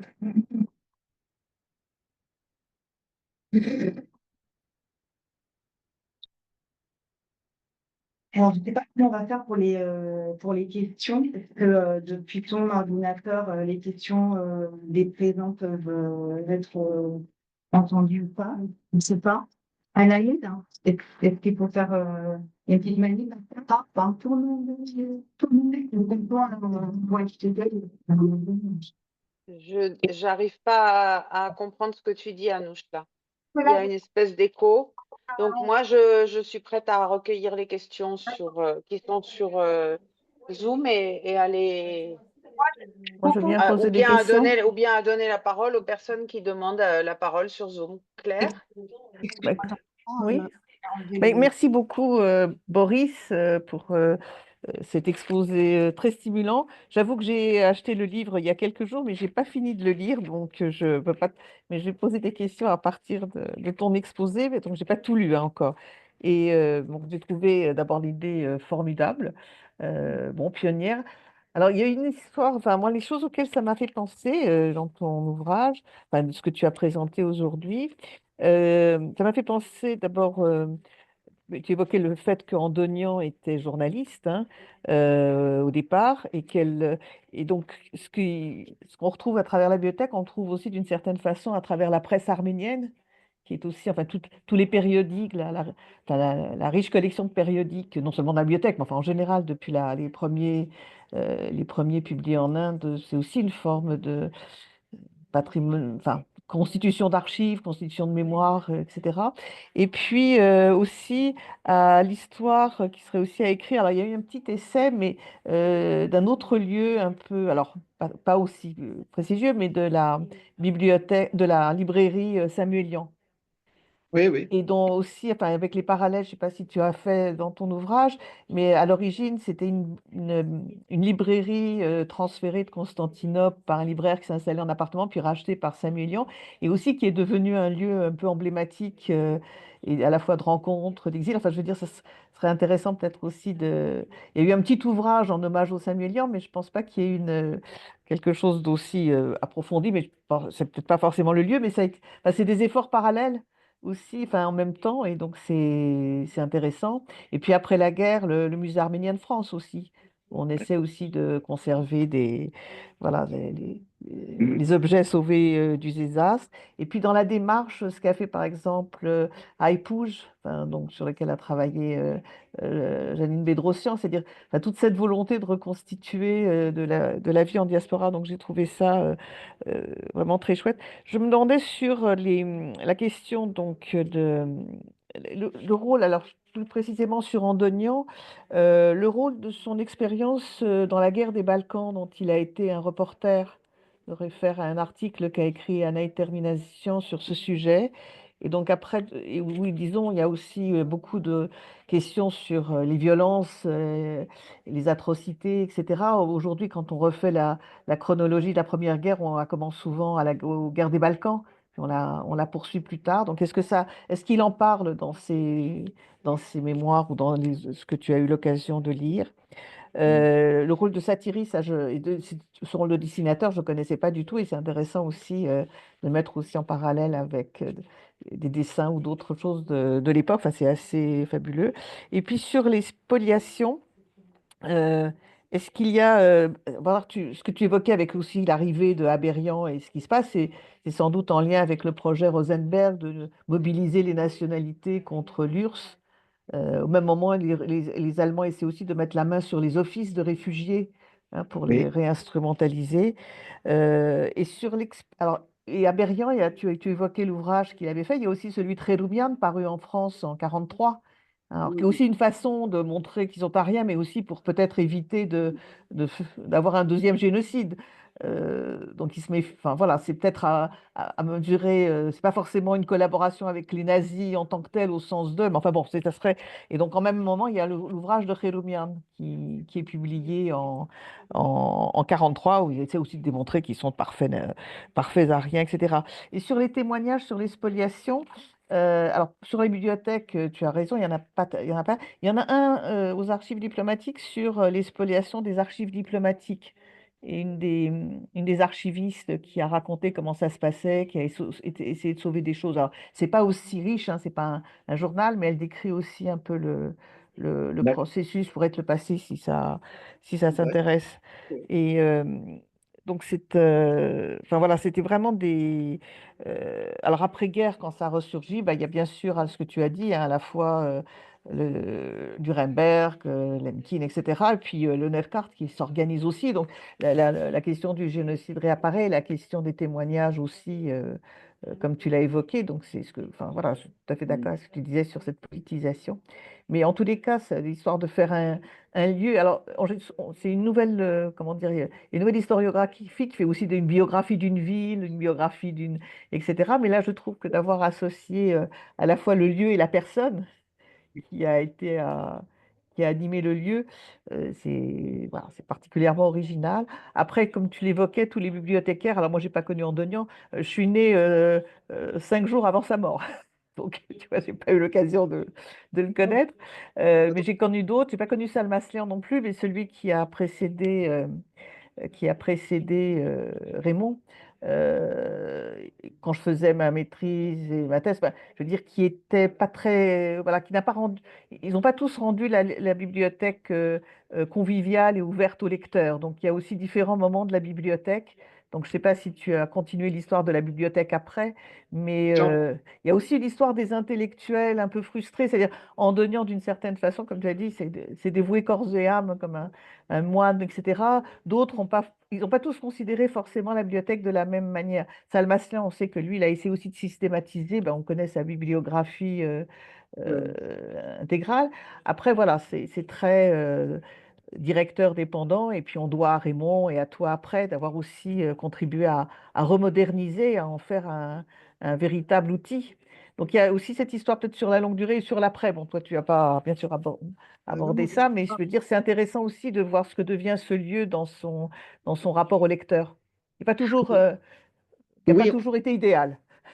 oh, bah oui. Alors, je ne porterai pas de jugement sur mes prédécesseurs, mais je parle de cette période de l'après-Andonian Oui. dans le dernier chapitre, en fait, qui était censé être un épilogue, mais du coup est devenu un vrai chapitre. On peut quand même savoir pas mal de choses, rien qu'en lisant les rapports des bibliothécaires, les rapports annuels. Et puis, par rapport à la guerre des Balkans, il y a une confusion dans l'esprit de beaucoup de gens. Si tu relis l'article de Anaïd Terminatian, elle explique très bien il n'est jamais allé dans les Balkans. Oui, oui. Donc, il n'était pas reporter de guerre. Ces 5 volumes, sa guerre des Balkans en 5 volumes, ces 5 volumes qui sont assez fins, hein, là-dedans, il n'y a pas de source de terrain. C'est-à-dire, il a uniquement pioché dans des sources essentiellement françaises, publiées dans la presse française, qui provenaient des états-majors, etc., qui n'étaient pas eux-mêmes sur le terrain, mais qui observaient la situation. C'est pas un reportage de guerre, hein. Anaïd avait développé une argumentation sur certains passages qui étaient intéressants vis-à-vis de ses réflexions, des réflexions andoniennes sur la question Mais c'est arménienne. ça, enfin, c'est un Mais peu ça. je pense que c'est le seul aspect qui est vraiment intéressant aujourd'hui, ce qui fait que par rapport à ce livre, quoi, c'est ça surtout qui fait sa valeur. Pour Samuel Liandon, évidemment, les deux institutions étaient en rapport, mais à l'époque, il y avait beaucoup d'institutions arméniennes. Je parle dans l'entre-deux-guerres. Il y avait bien sûr le journal Harach. Il y avait beaucoup d'autres choses, Mhm. ce qui fait que. Pardon? La maison de la Bien sûr, la maison des étudiants arméniens, elle est fondée par Boros Noubar au même moment que la bibliothèque, mais ça encore, c'est des institutions très, comment dire, voilà, mais organisées, etc. Mais il y avait aussi des clubs, des cercles de toutes sortes. Il y avait, voilà, il y avait énormément de journaux. de différentes tendances. Et donc, finalement, la bibliothèque n'avait pas le même poids à l'époque qu'elle a eu par la suite à mesure que toutes ces institutions, leur nombre s'amenuisait.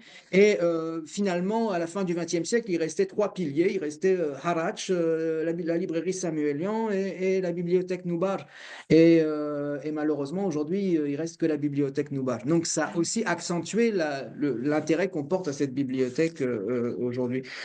Pour Rosenberg, oui, il faut savoir que le principal organisme prédateur de livres était dirigé par Rosenberg, hein.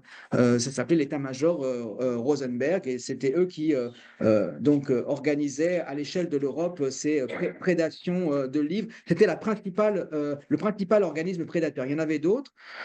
Et puis pour Cheloumian, René ou Rouben, en fait, oui, mais bien sûr, c'est pas le seul. Apérian n'est pas le seul à avoir essayé de montrer que les Arméniens étaient de bons Ariens. Je dis ça sans malice, mais il n'était pas du tout dans la même situation que Cheloumian. Enfin, je veux dire, Cheloumian n'était pas dans la situation d'Apérian. Cheloumian n'était pas le chef d'une communauté arménienne en train de négocier avec un gouvernement en place, hein. Donc là, il y avait un projet politique dans ce que faisait Apérian qui sans doute n'était pas de la même nature chez Cheloumian, même si Cheloumian et Apérian sont tous les deux aussi des reflets de leur époque. Voilà.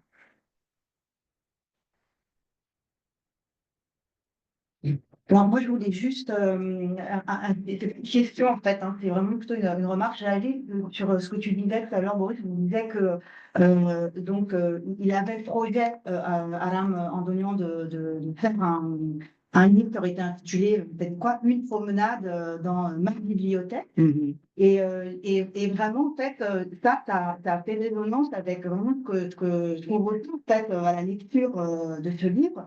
Tu as promené dans plein de bibliothèques et une autre bibliothèque. Mm. Et donc, il y a parfois ce travail tout à fait sensible sur la bibliothèque, ses lieux, tu disais les fiches, hein, donc il y a les photos, etc. Et puis, il y a le tout petit, hein, il y a la micro-logie, la micro-histoire, et puis il y a le monde arménien, la transnation arménienne. Il y a aussi cette promenade, c'est aussi le lien entre l'histoire d'Aram et donc l'histoire de ce lieu. Et ça, c'est tout à fait euh, passionnant, cette biographie institutionnelle qui est vraiment c'est impliqué. Mm. Et aussi cette, bon, cette promenade justement dans ce Paris qui était donc à l'époque un peu une sorte de pôle central, une petite Arménie voilà, du monde arménien. Donc je l'ai trouvé vraiment c'est intéressant cette idée de promenade de là dont tu parlais. Et là, je me demandais par rapport à vraiment cette dimension justement très sensible de ce travail, est-ce que c'était vraiment ton projet de départ? Est-ce que c'est le lieu, en fait, la bibliothèque, et donc qui a imposé cette méthode, ou est-ce que c'est le profil en fait, d'Andonion qui, au départ, avait bien tentation, hein, qui disait le lumière, le bois, le ceci, le cela, euh, et donc ça a appelé c'est toi qui demande vraiment donc, parce que j'ai oublié de dire, mais il y a des photos qui recadrent même cette façon tout à fait originale hein, de présenter le livre, on l'ouvre. C'est comme une bibliothèque, donc il y a le côté une bibliothèque dans une bibliothèque. En anglais, on dit le Chinese boxes, et là, vraiment, c'est une sorte de boîte, donc il faut ouvrir une boîte. Voilà, donc, est-ce que tu peux nous en dire quelques mots voilà, sur ça? Quelle formule du livre, ça, c'est vraiment des idées des éditrices et qui ont une passion pour le livre, donc qui et des graphistes et de tous les gens qui ont travaillé sur le livre. Donc les éditions Anamosa, bon, dès la première fois que je leur ai parlé je leur ai proposé ce projet, ça a été tout de suite dans leurs yeux, j'ai vu s'allumer ah mais c'est magnifique parce que nous on aime les livres et justement là c'est une histoire de livres, de bibliothèque et elles ont tout de suite vu l'aspect formel, visuel qui pourrait s'en dégager et tout de suite eu l'idée de faire venir un photographe pour faire un reportage dans la bibliothèque. Donc là, il y a beaucoup de choses qui sont vraiment dues à Anna Mosa. Et ça, je ne peux que m'en féliciter puisque tout le monde m'en félicite. Mais le mérite leur en revient. Après, pour ce qui est de s'intéresser à tous ces aspects-là, matériels, sensibles, bien sûr, ça vient de la façon de travailler d'Andonian qui donne envie effectivement de s'intéresser aux gestes, plus que je ne l'ai fait même. Il aurait fallu s'intéresser sans doute plus, mais je pense que j'ai rattrapé les défaillances du texte à ce niveau-là, ou les absences du texte à ce niveau-là, par le travail justement avec les éditeurs de mise en valeur visuelle du contenu du livre. Je pense que ce qui me plaît aussi, c'est l'idée que moi, dans mon travail en général, j'observe que les questions viennent d'une expérience, d'un terrain. C'est ce qui m'avait marqué dans mon travail sur les Arméniens en Éthiopie, dans lequel il n'y avait pas d'archives, ou quasiment pas, et il n'y avait pas de livres, ou quasiment rien écrit sur eux. Et toutes les questions, par conséquent, avaient surgi du terrain, cette familiarisation avec le terrain, même si elle avait été brève. Mais les questions, c'était, mais comment? Comment cette situation que je vois en face de mes yeux existe? Qu'est-ce qui peut expliquer ça historiquement? C'est pas l'historien qui arrive devant un fond d'archives, une étagère qui a jamais été ouverte et qui se dit ah ben là j'ai un bon fond d'archives, j'ai un bon sujet, et puis ça va faire un bon livre. C'est pas comme ça que ça marche. Tout le temps, en tout cas. Et moi, c'est pas comme ça que je travaille. Et même si paradoxalement, là, certains vont se dire, ah mais ça c'est un livre d'archives, c'est pas du terrain. Pour moi, non. Pour moi, c'est du terrain. C'est un travail de terrain, dans le sens où tout ce que j'ai dit, ces rencontres à la bibliothèque, cette expérience du lieu, ont façonné le questionnement qui est venu après, quoi. Et paradoxalement, à la toute fin, dans cet épilogue, finalement, tu parles un petit peu même de ton expérience à toi, de ces lieux, de cette bibliothèque, à part cette anecdote assez intéressante de la boîte de Kleenex. Voilà. Mais parce que toi, tu te mets assez en retrait, alors que tu as eu une expérience quand même assez unique de ces lieux. Voilà. Donc, c'était pour rebondir sur ce que disait Claire tout à l'heure, quand tu ne parles pas beaucoup du fait quand tu parles de ta que des gens, mais finalement, toi, tu te mets assez en retrait. Bon, c'est vrai. C'est vrai que ça mériterait aussi peut-être d'être écrit, mais la période la plus intéressante, c'est quand même tout ce qui concerne Andonian, ce qui occupe l'essentiel du livre quand même. Est-ce qu'il aurait écrit un règlement ou une charte de la bibliothèque au moment de la création? Alors, il y a un règlement de la bibliothèque qui a été rédigé en 1934 par l'UGAB.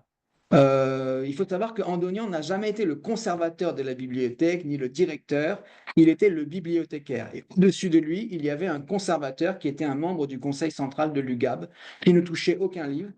Il était fait Andonian. C'est-à-dire que tout le monde reconnaissait l'expertise d'Andonian et aussi son sale caractère. Donc, c'était impossible de le faire travailler avec quelqu'un. Il fallait que ce soit lui qui ait la maîtrise. Et à partir de là, ça se passait à peu près bien. Mais donc, le règlement, ça, c'est quelque chose qui était dans les cordes de l'UGAB, de rédiger un règlement. Je pense qu'ils ont même dû l'imposer à Andonian. Mais par contre, et parfois peut-être aussi pour le mettre sous surveillance, il faudrait regarder à nouveau le règlement. Il faudrait que je le relise.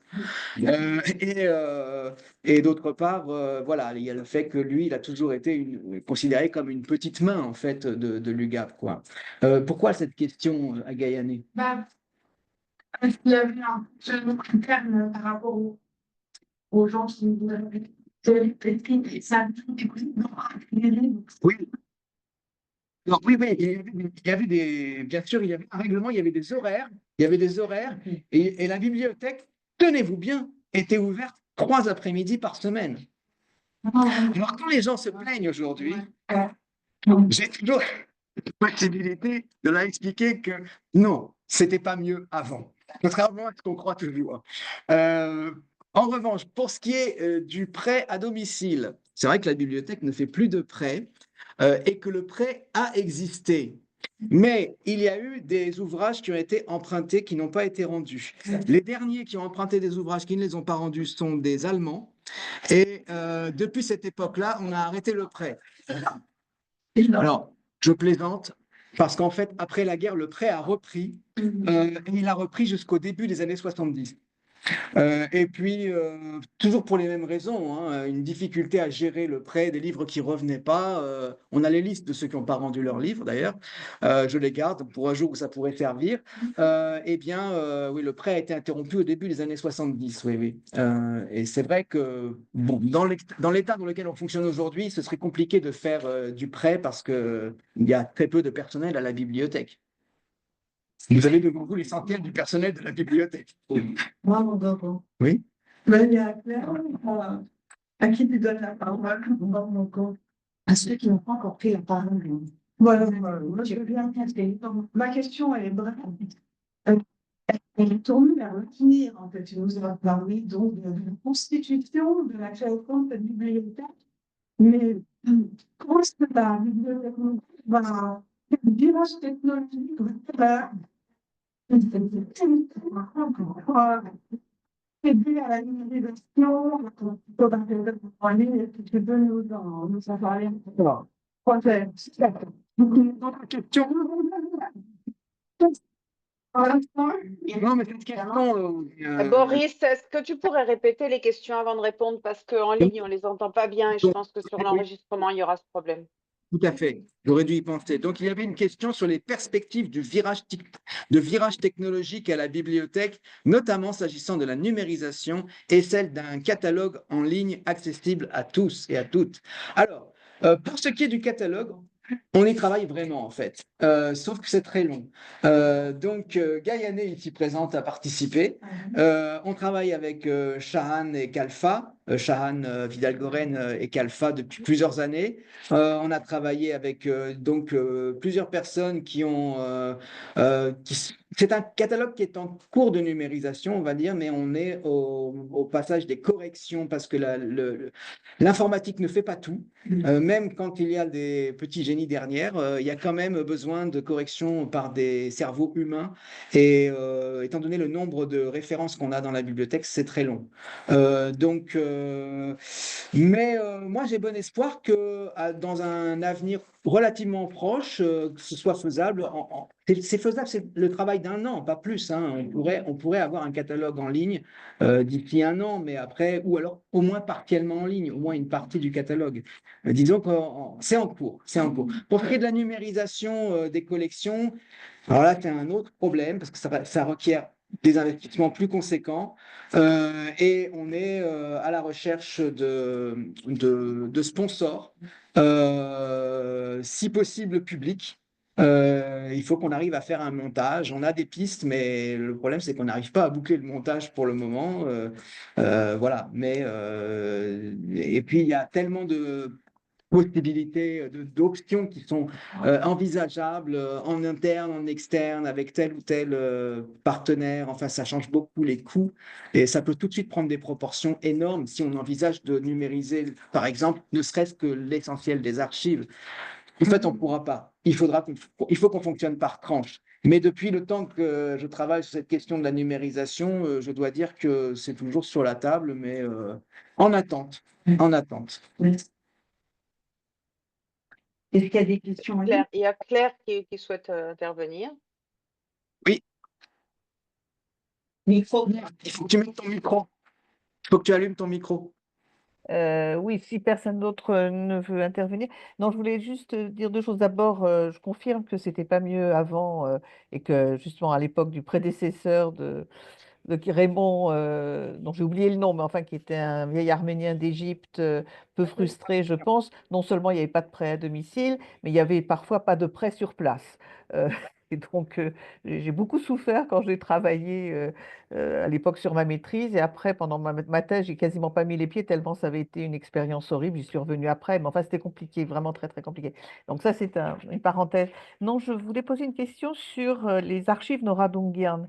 Parce que je me souviens dans le livre de Bareil, il évoque le fait que Nora Dungian avait écrit des mémoires et qui apparemment enfin, une partie ont disparu. Et alors, je ne sais pas si elles sont à la bibliothèque, si elles ont vraiment disparu complètement, ou si c'est euh, donc, c'est pareil qui évoque ça, enfin, qui évoque le fait. Enfin, il était en contact avec.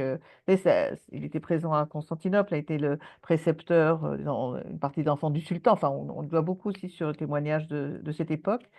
Et donc, je crois que c'est son petit-fils qui a écrit ses mémoires et il parle justement des mémoires de Nora Dungian. Donc, voilà, c'est une question un peu sur. J'ai déjà posé cette question, en fait, je suis plus très sûr de la réponse sur les mémoires de Nora Dungian. Il me semble que Raymond Kevorkian a publié Une partie, mais pas tout. Enfin, il n'y avait pas tout. Je crois qu'il n'y avait voilà, pas c'est tout ça. retrouvé.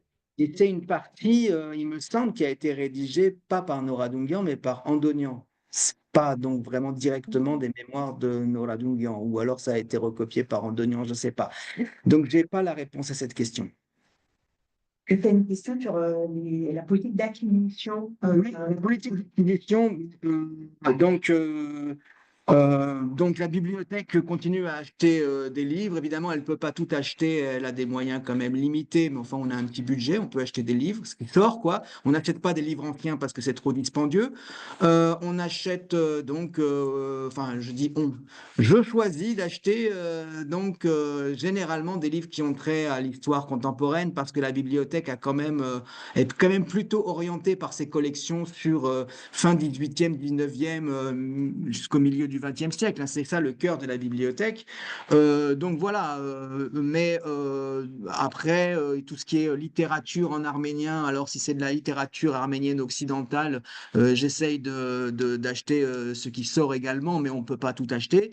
Pour ce qui est de la littérature arménienne orientale, je n'essaye même pas parce qu'il y a trop de production et donc de toute manière, voilà. Après, il y a beaucoup de donations, toujours, à la fois des donations de livres pour des raisons générationnelles, avec donc, comme je le disais, moins de gens qui lisent l'arménien, beaucoup de gens dont les parents sont disparus, bah, ils ont des livres, ils veulent les donner à une institution arménienne plutôt que les jeter, hein, ce qui est honorable, mais là, on est obligé de piocher, de choisir, parce qu'on a vraiment déjà beaucoup de livres et donc on ne peut pas prendre des choses en double. Et puis d'autre part, on accepte toujours des archives, des photos également, avec grand intérêt. Et ça continue à être proposé à la bibliothèque, donc ça c'est très bien. Boris, est-ce que tu as eu en tout cas depuis tout à rencontré pendant ce terrain-là, puisque en fait, voilà, bah, au niveau peut-être linguistique, enfin, c'est-à-dire est-ce que tu as amené une méthodologie peut-être linguistique pour pouvoir discuter par exemple les manuscrits ou bien ça date aussi en fait de 19e, 20e. Qu'est-ce que tu peux dire au niveau de la langue, par exemple, aramandonien? Il y a eu des difficultés méthodologiques pour travailler sur ce terrain. Ah oui, pour moi, tu as raison de mettre l'accent dessus. La principale difficulté méthodologique, par celle de retrouver les livres qu'on me demande quand ils ne sont pas bien rangés, parce que ça arrive. La principale difficulté méthodologique, je ne sais pas si c'est de la méthodologie, enfin la principale difficulté, c'est effectivement la langue. Mais bon, là-dessus, j'ai quand même fait ce qu'il fallait. Mais effectivement, l'arménien manuscrit, qui peut être une barrière supplémentaire, surtout suivant les époques à laquelle il est écrit, voilà, on y arrive au bout d'un moment, hein. Et Andonian, dont l'écriture pour moi était vraiment cryptique pendant des années, c'est-à-dire vraiment de loin, je n'osais pas m'y confronter tellement je la trouvais difficile à déchiffrer. Pour moi, c'était du déchiffrage. Je pouvais un peu, mais c'était vraiment compliqué. C'est un travail de langue à la Oui, il y a eu un moment, en fait, mais ça a correspondu au moment, un été, où je me suis saisi d'une photocopie de son fameux cahier, de son pillage, du pillage des Allemands. Et puis, à tête reposée, je me suis aperçu que j'arrivais à tout lire. Et alors là, c'est comme si j'avais un mur de pierre énorme qui s'était effondré devant moi avec une brèche énorme. Et derrière, il y avait des gisements d'archives énormes qui allait pouvoir m'occuper pendant les années à venir. Donc, ça a été une révélation. Je dois dire que maintenant, l'écriture d'Andonian, pour moi, c'est une écriture que j'aime bien lire. Je prends plaisir à lire cette écriture. Par contre, celle de Chobanian, je déteste. C'est une écriture de médecin. Une écriture de médecin. Comment tu as fait ton choix? C'est-à-dire un peu aléatoire, ou tout, ou Choix de poids de quoi? Quel poids? texte, un peu. Le poids de texte. Je Tu as dû faire tout, non? Non, je n'ai pas tout lu dans la bibliothèque, bien sûr. Mais Si concerne rien, en ce qui concerne ce qu'il a écrit lui-même dans la bibliothèque, je n'ai pas pu tout lire. Et il y a encore des choses que je n'ai pas lues, bien sûr. Et puis, par contre, j'ai lu l'essentiel de la correspondance. J'ai lu toute la correspondance de la bibliothèque. Bon, déjà, ça c'était une base pour connaître le fonctionnement à l'époque où il travaillait, comment ça s'était passé. Mais il y aurait encore d'autres choses à lire. Après, j'ai lu d'autres choses que les affaires de la bibliothèque, bien sûr. J'ai lu aussi les témoignages, une partie des témoignages de survivants sur le génocide, pour travailler sur la manière dont il écrivait, quelle importance il attachait au témoignage, quelle vision il avait du témoignage, ce qu'on pouvait en dire, de la constitution de cette archive. Mais c'est qu'une parcelle de tout ce qu'il a écrit parce qu'il écrivait sans arrêt, nuit et jour en fait, littéralement. Donc il y aurait beaucoup à faire encore. Une question, est-ce que tu sais si la bibliothèque globale a une partie du fonds Valence de la bibliothèque de Constantinople ou pas? Une partie du fonds Valens, l'éditeur libraire de Constantinople. Oui, on a beaucoup de livres qui proviennent de chez Valens. Après, dans quelle proportion, je ne saurais dire. Je ne saurais dire. Et je suis même pas sûr que, c'est-à-dire des livres qui proviennent vraiment du fond avec le tampon Balens, pas des livres qui ont été publiés par Balens. Parce que Les deux sont possibles. Mais enfin, si on voulait avoir vraiment des choses qui viennent du fond Balens avec le tampon de la librairie, il faudrait que le catalogue fasse mention de ça. En l'état actuel des choses, ce n'est pas le cas. Et quand on aura fini de numériser le catalogue, on n'aura pas ce genre de choses, on n'aura pas non plus les dédicaces dans les ouvrages, alors que ça mériterait de figurer dans un catalogue. Mais voilà, Oui. déjà, si on arrive à avoir un catalogue en ligne, ça peut se compléter. aussi. Oui. Bon, chers amis, il est 20h05. Oui. Et je pense on peut conclure. Anaïs, tu es d'accord? Voilà. Donc, merci encore, Boris. Voilà, d'avoir Et partagé juste avec poser moi. Est-ce que je peux reposer une dernière petite question? Est-ce qu'il y avait à un moment donné, Raymond aussi avait ce projet, je crois, de faire une espèce d'international, entre guillemets, des bibliothèques arméniennes pour des partages aussi ou de près, ou simplement de savoir ce qui est où, etc. Est-ce que, avec d'autres grandes bibliothèques arméniennes, est-ce que ce projet paraît intéressant? Est-ce que ça paraît difficile ou Ça, pas? c'est le projet de la Bibliothèque nationale d'Arménie, avec leur Hamatutsag, là, c'est ça leur projet Mais je pensais aux autres bibliothèques de diaspora, moi. de diaspora.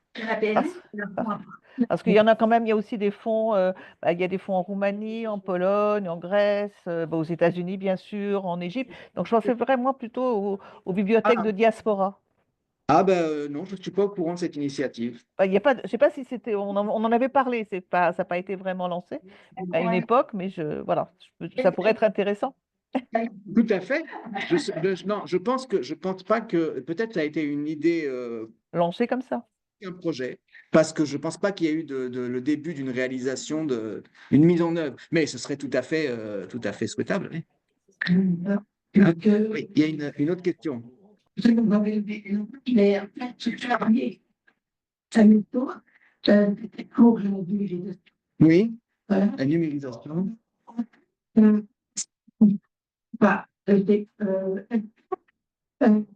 Des institutions françaises numériser, et elles proposaient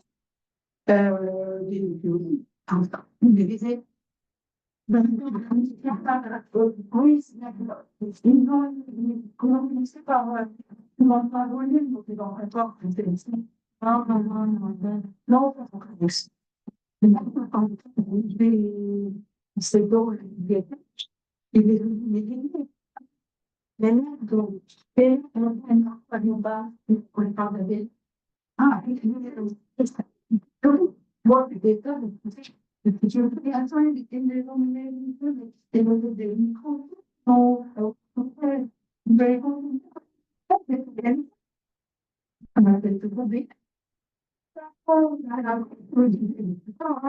donc c'était pas la même école, hein. Mais bien sûr, c'est des là, parce que le vent, je crois, photocopie, le témoignage, t'as fait, t'as écrit, Les archives, on ne fait pas de reproduction des archives. Non, pour les. Oui, bien sûr. Non, mais en fait, oui, je verrai. Oui, en fait, pour des usages personnels, oui, ça c'est envisageable, mais c'est toujours sous autorisation.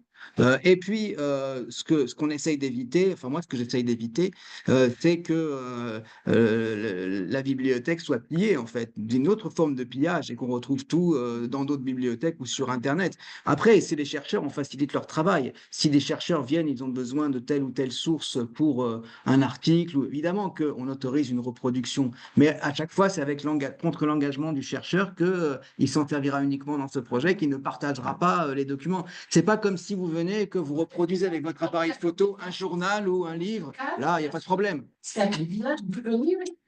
Tout à fait, tout à fait. Je pense que ce sera plus facile qu'à la BNF. Non? Alors, ça s'est amélioré alors à la BNF. Hein.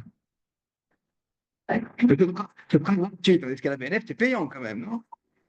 Ah bon? Ah bon? Ah, mais alors, il va falloir que je retourne à la BNF. D'accord. Merci encore.